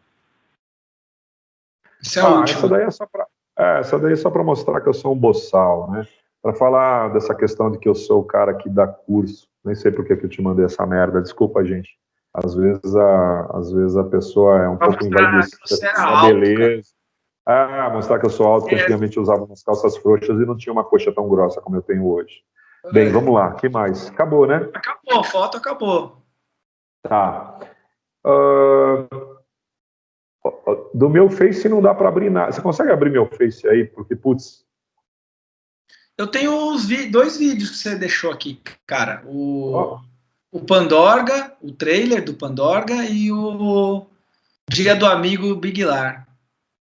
Legal. São uma publicidade e um curta trabalhoso. Bem, vocês querem perguntar mais alguma coisa? Gente, pode perguntar qualquer borracha, gente. Aproveitem que eu adoro falar sobre isso, vai. Podem perguntar. Eu não sei qual que é o horário que você tem, cara. 9 horas. Tem mais uma meia horinha aí, 20 minutos. Meia horinha, tá. Eu queria falar... Vamos falar de clichê, cara. Aí, realidade Mato Grosso, realidade Brasil. Você é pago por diária, ou, por exemplo, por projeto, ou isso tudo é negociado? Você leva o seu próprio equipamento? Como é que funciona? Diferente da fotografia, o técnico de som, em geral, ele tem o gravador dele, né? O investimento num gravador... Bom, esse gravador que vocês estão vendo eu passeando na bag ali, quando eu comprei em 2014, eu paguei $5.000, só o gravador, tá? Então, aquele equipamentozinho, suspensinho, ali, o suspensório, com bag, com tudo, custou $11.000. Né? Nos dias de hoje é impraticável a gente ter equipamento de som, porque é muito difícil de você fazer um investimento, tá? Eu tenho um outro gravador que tem 12 canais, né? E ele é um gravador que me custou, preço final, 30 mil. Então, com muitos periféricos e tal, é um equipamento muito caro, viu, gente? Tem que compensar muitos filmes, fazer muito filme para você poder... Mas tem técnica de som que tem 6 tipos de gravador para várias situações. Se você está no Sudeste, é muito mais prático de você trabalhar, né? Por exemplo, esse equipamento que tem 2 antenas, que está mais... Por exemplo, volta lá, essa outra foto, o Elton, por favor. Esse aqui. A anterior, isso. Esse que tem 2 linhas aí, ó. Isso aí me custou 16 mil, gente. É um dual, né? É um receptor dual que capta todas as frequências de lapela Sennheiser que existe no mercado. Então tinha que ter Então ele faz uma análise de espectro de frequência no espaço. A gente tem um trabalho que é um trabalho complicado, porque assim, a gente concorre com muitas frequências que estão transitando, né? As frequências de FM, né? Todo esse aparato aí trabalha na frequência modulada, né? E aí a gente tem que ter muitos blocos, né, de canais para poder atuar, né, nas frequências onde a gente não vai ter perda de frequência, porque se elas têm frequências que concorrem, a gente cria uma fuga de frequência, ele vai e some a frequência da fala do ator. Então eu preciso, com esse equipamento, fazer uma leitura, escanear todos os espaços que eu vou anteriormente. Antes, quando eu estou montando o equipamento, eu já estou escaneando e já estou determinando qual vai ser a frequência para cada ator, né, que eu já vi que tem buraco. Por vezes acontecem coisas interessantes, por exemplo, eu pego, eu sei que eu estou falando de cachê, desculpa gente, mas vou falar uma coisa, fazer um parênteses rapidinho. Eu pego e faço uma avaliação do espaço, frequência e tal, e às vezes, por exemplo, aconteceu de ter um show próximo da onde a gente estava fazendo a filmagem de um comercial, né? A locação ali era perto de um espaço que era uma hípica que tinha um show sertanejo que acontecia, estava tendo um evento grande, e no meio da tarde, mas o show ia acontecer só à noite, assim, mais tarde, a gente não ia beirar à noite. Só que no meio a gente sabe que tem passagem de som nos shows, né? E aí os caras ligaram todos os transmissores deles, e aí uma das frequências concorreu com o meu dispositivo, e a gente estava no meio do processo, começou a ter fuga de frequência. Aí para tudo, peraí, gente, aí escutava lá o cara, alô, som, ao longe, bom, os caras estão testando lá, então está tendo fuga de frequência aqui. Aí deu para fazer um novo escaneamento, entender que eles estavam usando, quais as frequências que eles estavam usando, e entrar num buraquinho onde eu podia ter segurança, para que se eles mesmo que eles continuassem testando lá, eu teria condições de não ter fuga de frequência da fala da atriz que estava, dos dois, ator e atriz que estavam batendo fala lá. Bom, o que acontece? Oi. Vinícius.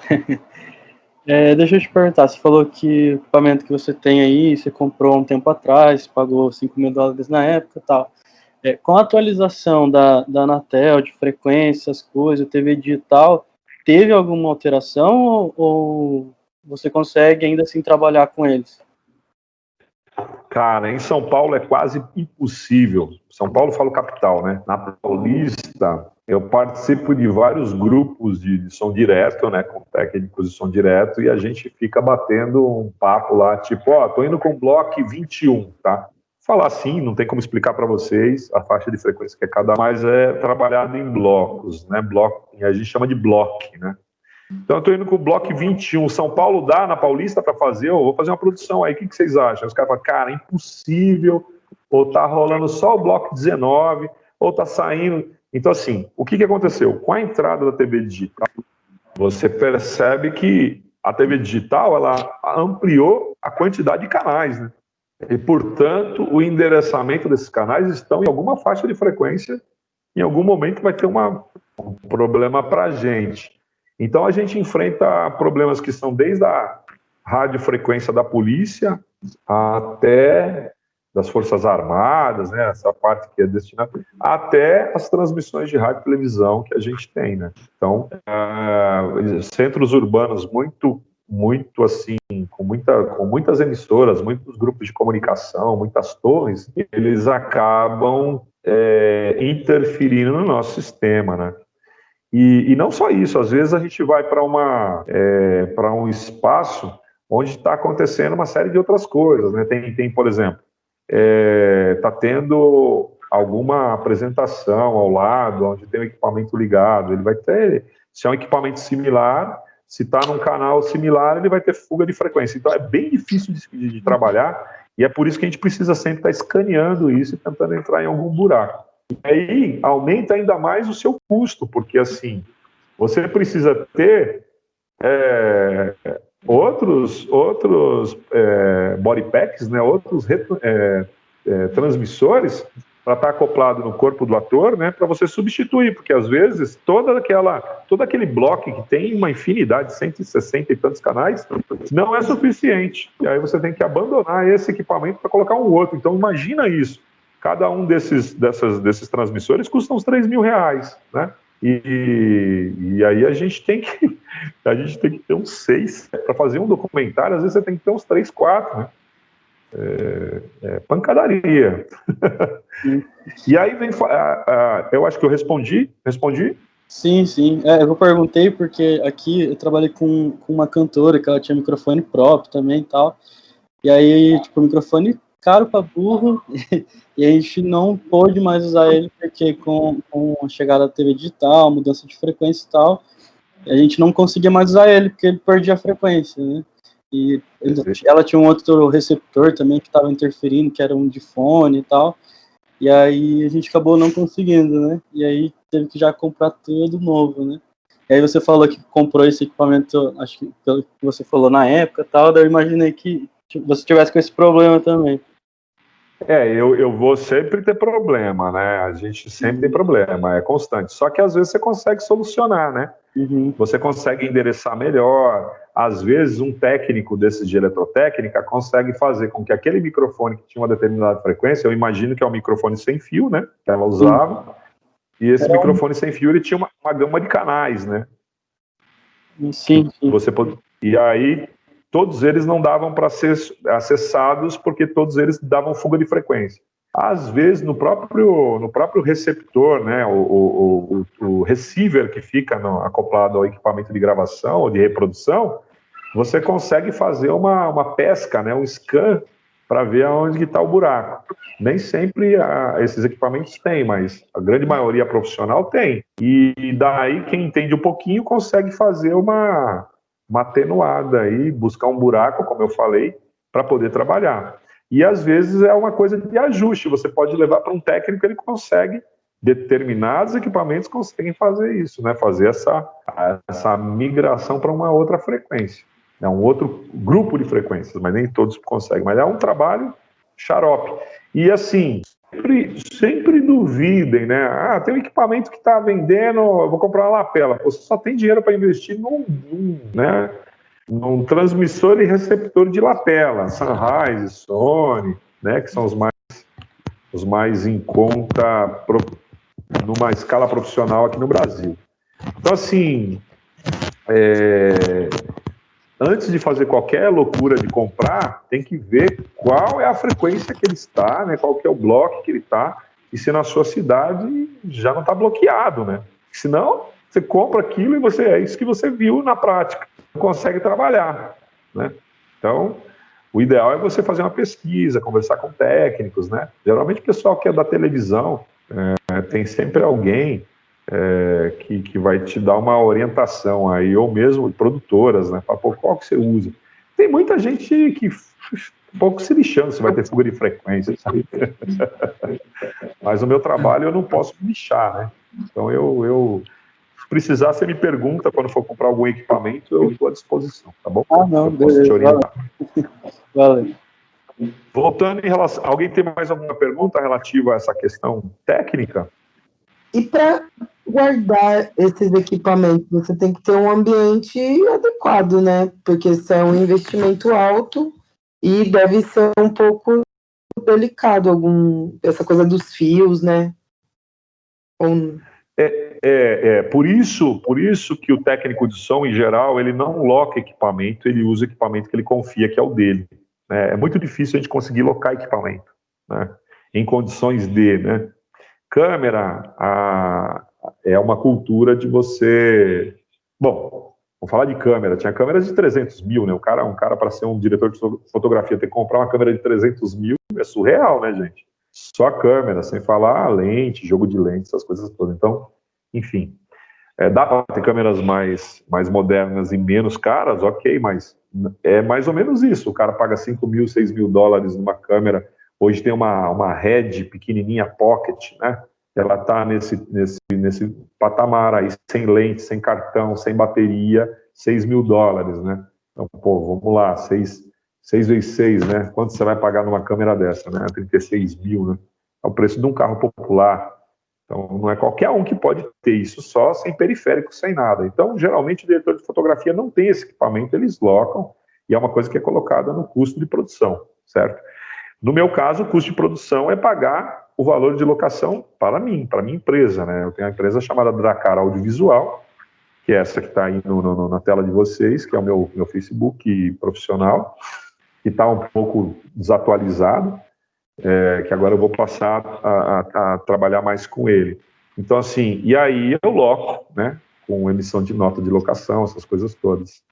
E, então, como que eu calculo isso? É um cálculo que agora não vou lembrar como é que eu faço, mas tem a ver com o custo total do equipamento e aplico um percentual de desgaste. Eu não lembro agora, eu não vou saber dizer para vocês como é que eu loco, porque eu tenho já uma formuleta que está em algum lugar aqui, eu não me lembrei de pegar, não pensei que fosse ter uma pergunta tão legal como essa. Mas eu posso passar depois, em algum momento, para vocês, tá? Mas não é difícil de fazer, e o próprio Sebrae ensina você a fazer cálculos, né? O próprio Sebrae, ele te dá deve ter em alguma videoaula do Sebrae, essa coisa de trabalho e precificar. Obrigado, precificar o serviço e a alocação de equipamento que você tem. Bem legal. Bom, o meu cachê, em geral... Já que a gente está falando de valores, o mercado publicitário costuma contratar o técnico de áudio ou eles se viram com a captação da câmera e na edição? Como que é um pouco isso, tua experiência? A minha experiência nesse mercado é o mercado mais vil, mais cruel, né? Agora eu vou pegar mal com você também, o Diogo, o aluno aí, que você falou mal da publicidade. Diogo, por favor. O publicitário é aquele cara que acha que vai ser um bruxo, né? Aquele cara que vai criar coisas tão incríveis e tal, mas ele não passa de um cara iludido, fudido, como qualquer outro. Eu tô zoando com vocês, desculpa. Não, assim, falando de forma franca, né?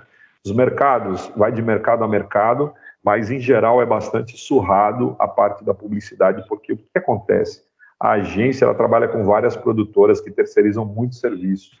Então, assim, eu não sou um profissional de uma produtora de áudio e vídeo, né? Eu sou uma produtora de áudio, que às vezes sou contratado para determinados filmes publicitários.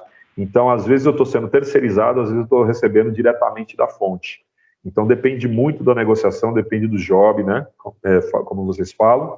E quando que eu sou contratado? Quando o job tem uma atriz, um ator que tem um custo alto de produção. Então, eles não querem perder de jeito nenhum e não tem como voltar, né? A atriz de São Paulo vai vir aqui para Cuiabá ou para uma cidade vizinha, onde a gente se deslocou para filmar, e não pode voltar essa atriz para refazer uma gravação, né? Então, usa um profissional, um técnico de som. Mas, na maioria das vezes, é um operador da própria produtora de vídeo, né? Então, você tem um operador de áudio, né? E aí é um patamar menor, é um cachê mais baixo, né? E porque o meu cachê inclui sempre o meu equipamento. E aí, às vezes, eles negociam um operador de áudio com o equipamento deles. Então, eles não gastam nessa parte de locação. Então, eles baratiam o custo máximo para poder também ganhar. Então, é sempre uma negociação assim. Por exemplo, vocês falaram com o Rafael, né? O Rafa da Moleira Filmes é um dos maiores empregadores de terceirizar o meu serviço. É o que mais me emprega. Inclusive, é uma das produtoras que mais produz coisas legais, assim, diversificadas, que aposta muito em várias linguagens. São bem legais. E aí é onde eu recebo melhor. Pois não? Alguém está perguntando? Não, acho que não.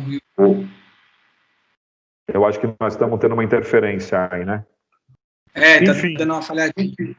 Como que eu faço como é que eu cobro o meu cachê? Meu cachê é cobrado a partir de uma tabela do Sindicine. Aqui pelo Mato Grosso, eu opero pelo Sindicato de Cinema, que é de São Paulo, né? O Sindicine é de São Paulo e o STIC é do Rio de Janeiro. Então tem alguns estados, né, regiões, que trabalham com a tabela do STIC, né, que é o Sindicato de Técnicos, né, de Cinema, e o Sindicine, que é de São Paulo. Então, Mato Grosso está, acho que a região centro-oeste, não sei, está com o Sindicine.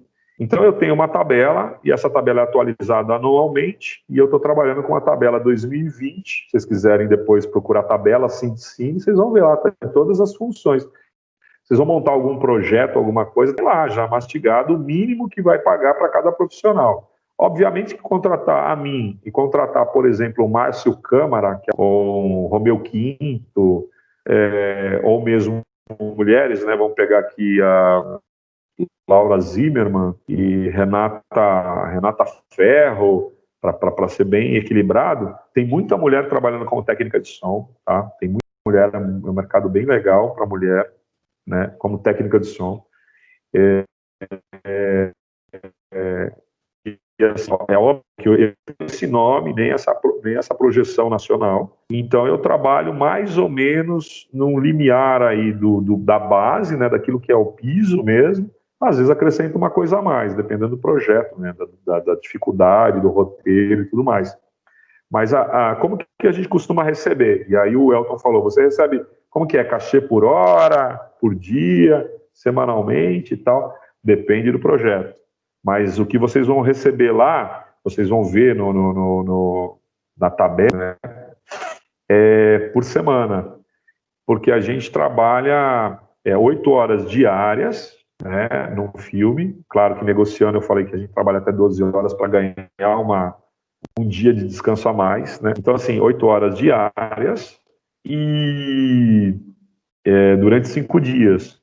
E é remunerado o final de semana, o descanso, né? Então, se você vai trabalhar, eu só vou trabalhar 5 dias, beleza, aí você remunera a semana, que são 6, né? A gente conta como 6, tá bom? E quando você tem um mês de trabalho, você conta os 7 dias, né? Então você tem que receber pelos 7 dias, porque é horário descansado, né? Tem na tabela lá, a tabela semanal de técnica de incursão direto deve dar 2.800 e alguma coisa, não me recordo exatamente. Quando você vai fazer um cachê, um trabalho de um dia, então você faz uma divisão por 5, né? E aí dá, sei lá, minha diária de trabalho deve dar 561, 62, uma coisa assim.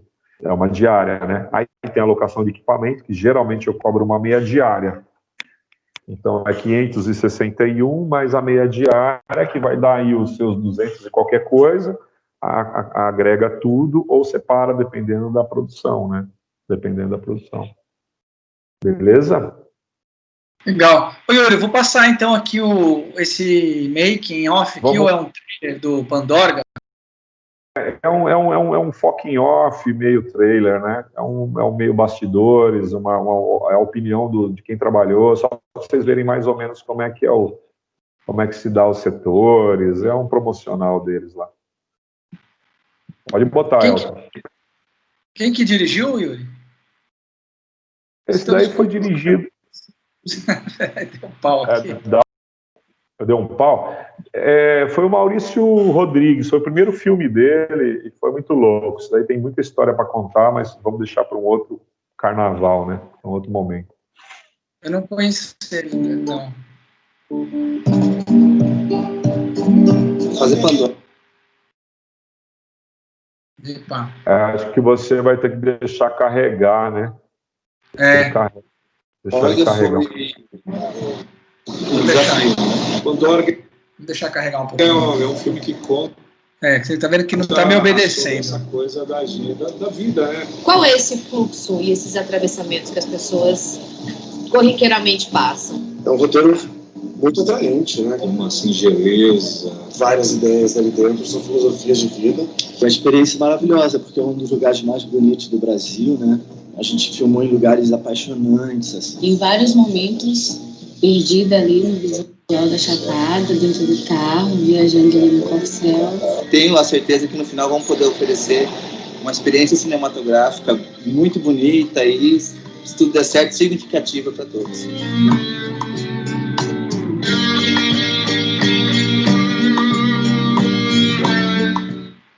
Aí. É meio teaser, meio promo, meio você precisa assistir essa porra aí, né? Tem uma publicidade aqui também, ó. Vamos assistir essa publicidade. Essa publicidade é interessante também. Vou clicar aqui. Ei, cara, peraí. Meu computador ele tá prestes de morrer, cara. Só que ele não pode morrer porque não acabou o semestre ainda. Mas eu vou voltar aqui, cara. Tamo junto, meu morreu aqui agora. Essa é uma ação do melhor mercado que existe aqui, um mercado classe A, né? E que trabalha muito mais um conceitual da marca do que varejo. Então é bem legal de trabalhar com eles. Puta merda, cara. Peraí. Não... Tá sobrecarregando porque nós estamos todo mundo aí, né? Tem isso também, cara. Mas, enfim. Aqui tem bastante coisa aqui do teu trabalho. Fica aí a dica aí pro pessoal. Som direto, Dracar. Dá para seguir aí, pessoal. Eu fiz questão de mostrar um pouco desse trailerzinho teaser, porque ali tem muita coisa que dá para discutir essa questão de concepção e de a gente pensar. Mas tem muito, é claro que envolve muito mais coisa, né? Muito mais coisa. Tem vários produtos. Às vezes a gente consegue, por exemplo, eu tenho situações aí, essa desse Del Moro, aí tem essa criança passando aí, e essa criança precisou ser dirigida, né? E acabou que eu, técnico de som, dirigi a criança porque o diretor e a galera não deu conta de fazer com que o menino falasse lá, desse uma falinha. Então, tem muito disso. Aí, às vezes, o técnico de som dirigindo a parte de voz off, né? Porque mesmo a atriz indo, gravando ali em cena, tem coisas que é voz off que a gente grava em separado e eu acabo dirigindo a fala dos atores por conta de já entender o que aconteceu ali, acabo eu assumindo essa parte. Dado invisível, aí tem bastante coisa, tá faltando muita coisa, mas dá para ter uma noção, tanto de publicidade quanto de cinema. Essa relação que você às vezes tem que assumir a direção com o diretor. Eu ia aproveitar a pergunta da Mari, eu ia perguntar isso também, eu ia perguntar como é que é essa relação, porque aí tem o diretor, tem o diretor de fotografia, aí chega o cara do áudio também. Como é que é isso no set, essa hierarquia também? A negociação é uma negociação de respeito, né? Às vezes você tem tanto respeito da equipe, né, pelo seu comportamento e expertise, né, que você consegue ainda ter essa condição de confiança os caras estão montando uma outra cena e falam, bicho, aqui é voz off, né? E eu preciso que você grave aí. E, em geral, o que eu faço? Eu pergunto, você quer dirigir? Né? Não, você está ligado o que é, manda ver aí, eu sei que você faz. É uma coisa de parceria que a gente estabelece no mercado e entre profissionais, né?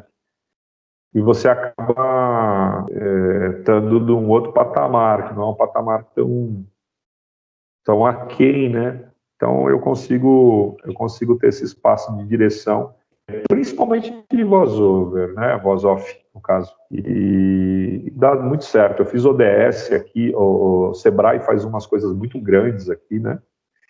E são trabalhos que todo ano eles renovam, né? Que são aquelas ODS, as normas de ambientais, né? Principalmente ambientais, que o Sebrae tem, que são pautadas pela ONU, são vários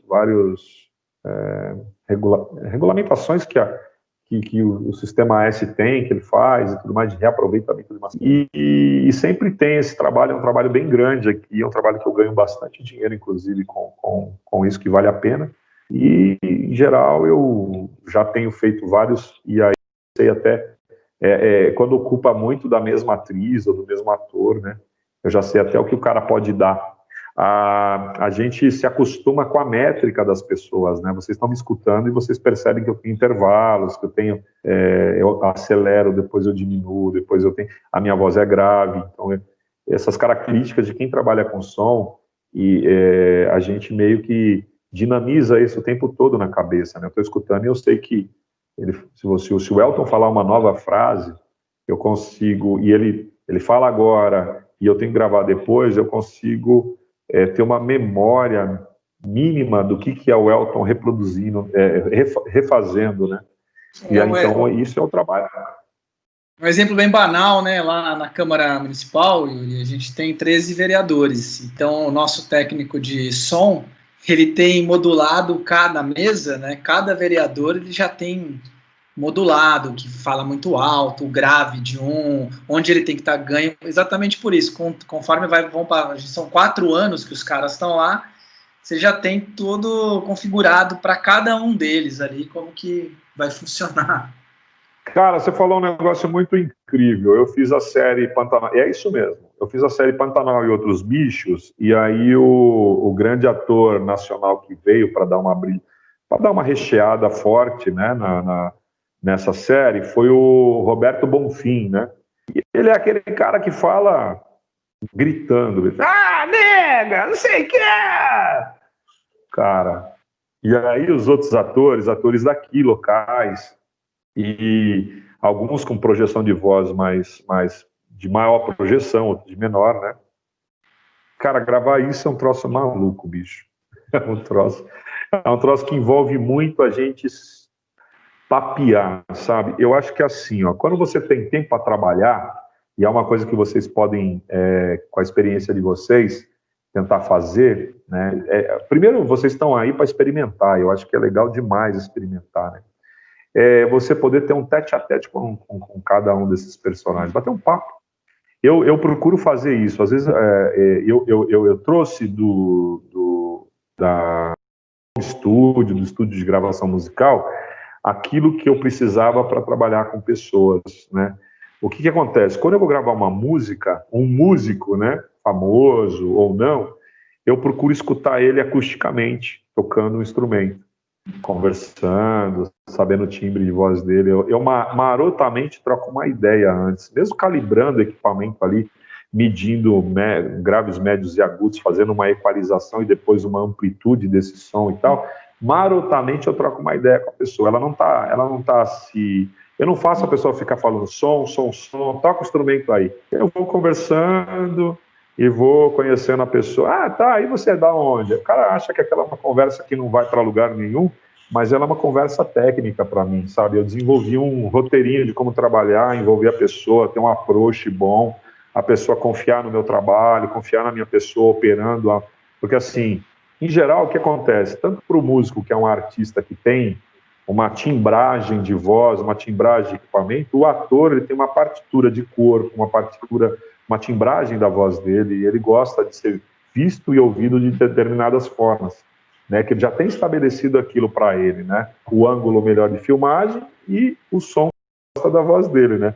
Então eu procuro, raramente a gente mexe nessa coisa de timbre para filme, né, com a voz, a gente capta nu e cru, mas eu prefiro ter essa relação, sabe, de conhecer. E aí você sabe quem tem uma voz muito mais ampla, né, de explosão, de chegada muito maior, e aquele que falta fôlego, né, então você fica fazendo essas...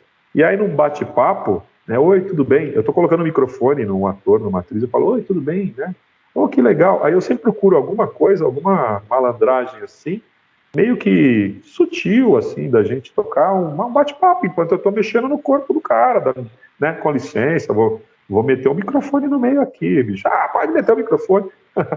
Tem gente que não gosta. Aí você começa a conversar, e no final das contas eu tô ali registrando tudo isso. Eu tô gravando tudo isso na minha cabeça.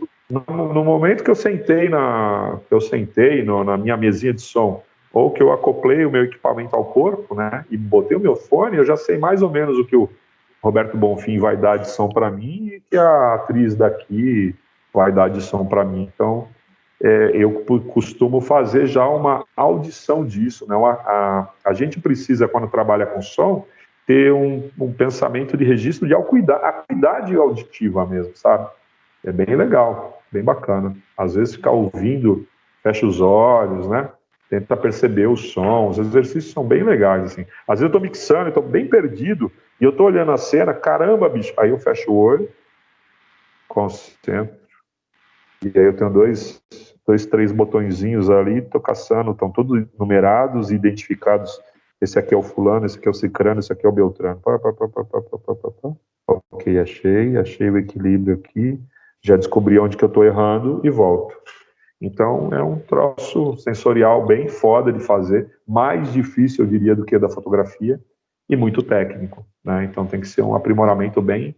Você tem que labutar bem mesmo, treinar bem o ouvido, porque é mais fácil ver a imagem e ela por si só fala, né? Enquanto que o som não, o som a gente às vezes fala, puta, da onde vem esse ruído? Mamãe do céu, né? Você se perde, precisa ter uma concentração. Enfim, eu abordei outras coisas aí, eu transgredi. É isso mesmo. Você sente às vezes que você fica viciado nessa coisa do sensorial, sabe? Nesse despertar sensorial. Você tá, às vezes, no, sei lá, na fila da padaria, daí você fala, nossa, o barulho daquele saco, de alguma... Vai viajando. Às vezes você pensa o filme só no som, né? Você é um cara chato que fala assim, cara, esse trem aqui ficaria legal, hein? Naquele filme que eu pensei, ou que eu fiz, ou um diálogo, né? Então, eu também escrevo, minha formação é uma formação ampla, especialista em cinema. Então, assim, eu fiz muitos cursos agora mais recente, de produtor executivo, né?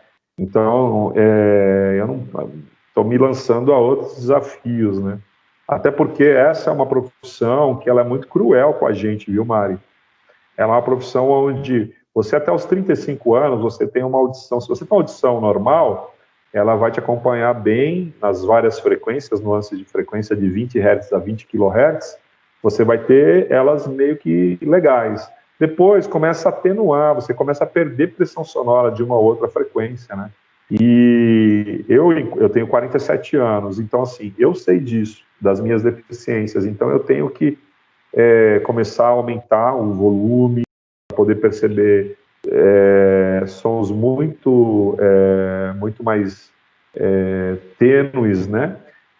Então, assim, eu sei trabalhar, né? Eu sei qual que é a minha deficiência, eu sei trabalhar, mas isso nos traz muita dificuldade. Por exemplo, meu corpo já não acompanha, eu tenho uma hérnia de disco na base da coluna, né? Eu tenho uma hérnia de disco de carregar peso, de ficar muito tempo em pé, né?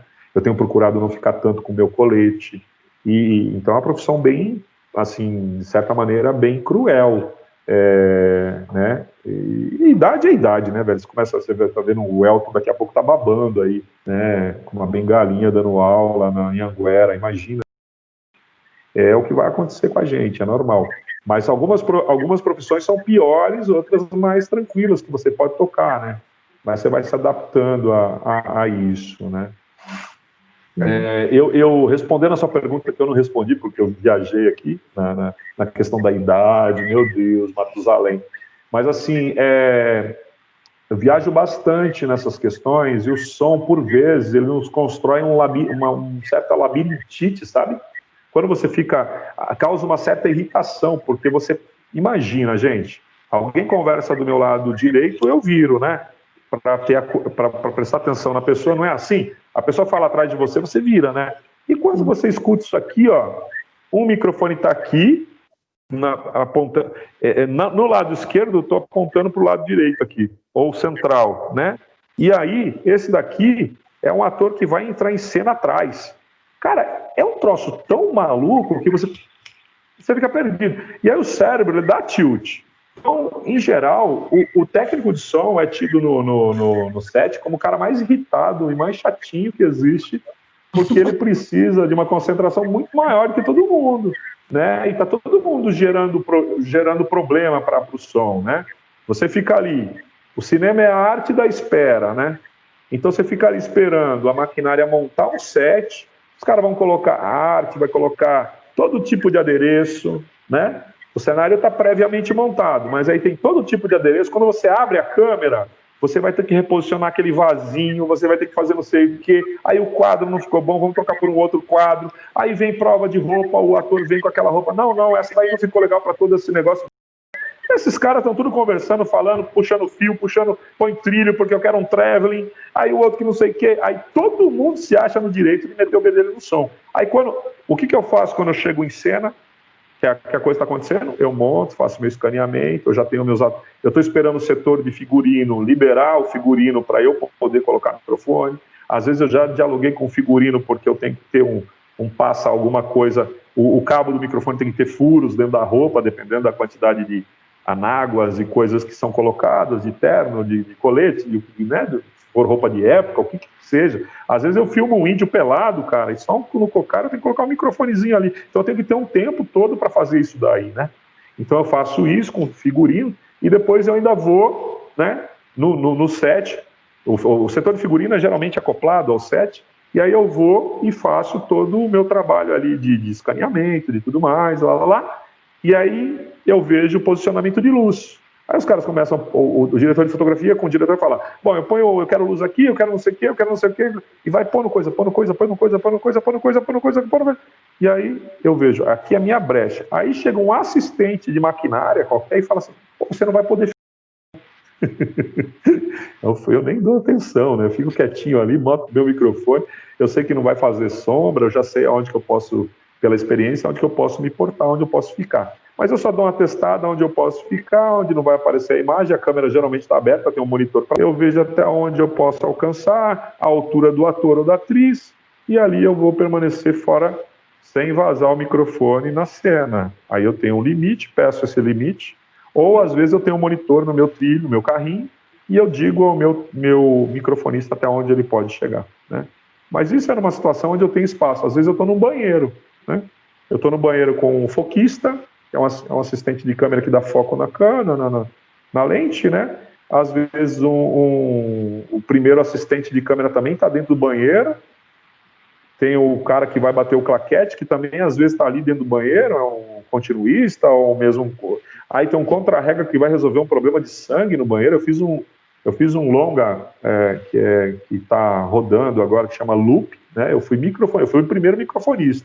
Eu tive que virar sei lá, eu fiquei apoiado pelos meus cotovelos no box do banheiro, enquanto o ator é como que chama? Bruno Galhaço. Bruno Galhaço, exatamente. Branca Messina, Bruno Galhaço, tinha uma galera, né? Eles não gostam de ser chamados de globais, né? Mas são globais. E tava lá o Bruno Galhaço abraçado no vaso, um banheiro com box, ele no vaso lá, gente, a equipe no box, tinha 3 caras dentro do box, só nego grande, né? E assim, eu tava praticamente pendurado com o microfone, assim, sobre o box, né? E, enfim, é super complicado, cansativo, e a gente tem que saber se comportar. Cena de nu, cara, tem tanta coisa muito louca que a gente faz, que acaba fazendo que a gente nem acredita, né? E onde a gente não tem sexo, a gente não tem nada, né? A gente, profissional, não tem isso, né? E é uma coisa que vocês têm que começar a pensar, né? Fazer cinema para ver gente pelada é melhor você ir numa casa de swing, pessoal, porque a parada é melhor, é técnica, é profissional, e você só é respeitado se for assim, né? Então a gente tem a capacidade de olhar uma atriz dessas de corpo maravilhoso, ou um ator, né, que seja para os vários gostos que a gente tem nossa relação de taras, mas que você não pode, de maneira alguma, desrespeitar, né. Eu meto a mão em todo mundo, assim, meto a mão no sentido, né, de gíria, pelo amor de Deus, eu passo um microfone, acoplo no corpo das pessoas e nunca tive nenhum tipo de reclamação, porque eu tenho maior educação com todo mundo e maior respeito com o corpo do outro, né. Isso é uma coisa muito importante. Às vezes, em algumas situações, eu tenho que contratar, às vezes a minha assistente, minha primeira microfonista é mulher. E aí eu abro mão quando eu percebo que existem atrizes e atrizes, né? Então eu abro mão, né? A publicidade é mais comum isso. Eu abro mão de colocar o microfone, apesar de eu saber exatamente onde vai colocar, eu tenho que entender isso daí, ele não pode cair e tal. Não é uma coisa muito boba, é uma coisa muito técnica e séria. E eu tenho mais segurança eu colocando do que outro, mas às vezes eu abro mão e coloco a minha primeira assistente para colocar nas situações onde as pessoas vão ficar eu já percebo o constrangimento. Imagina esse barbudo estranho, rock and roll, metaleiro, metendo a mão nos meus peitos, né? A pessoa pensa isso, eu não vou passar a mão em ninguém. Então, mas você tem né, que tomar cuidado ali, eu já venho cá, né? E boto a menina para colocar o microfone lá, que já tem uma experiência também, é treinada, né? Para fazer isso. Então é isso. É louco. Pô, cara, Yuri, legal, cara. A gente está chegando ao fim aí. Quero te agradecer. Muito legal você ter participado aí. Eu sei que você estava numa correria grande aí de campanha eleitoral e tal. mas quero te agradecer mesmo, foi legal ouvir você falar. A gente teve, você não acha que você nem lembra, a gente teve uma experiência, a gente teve num set junto, um filme do João Bertoli, não, do João, professor do Toureiro, né? Você lembra desse filme? Esse filme nem ficou pronto, que veio o Zé Pequeno fazer esse filme. Oh, verdade. Aí tem anedota, tem coisa de cinema aí, meu. Eu lembro de uma cena que vocês fizeram um traveling e eu tava num canto, eu tinha um personagem lá, eu era um figurante no filme lá, e aí a gente tinha que ficar fazendo um murmurinho, fazendo de conta que tava conversando. E aí eu comecei a falar uma porrada de sacanagem, assim, aí você passou, você me olhou, você fez uma puta cara, pô, eu tô te escutando, cara. Fiquei falando besteira. Mas enfim, isso foi legal, já te vi em ação aí, você trabalhou com um monte de gente conhecida também. Mas legal, cara, agradeço aí, acho que o pessoal gostou também, e só tenho que te agradecer, velho.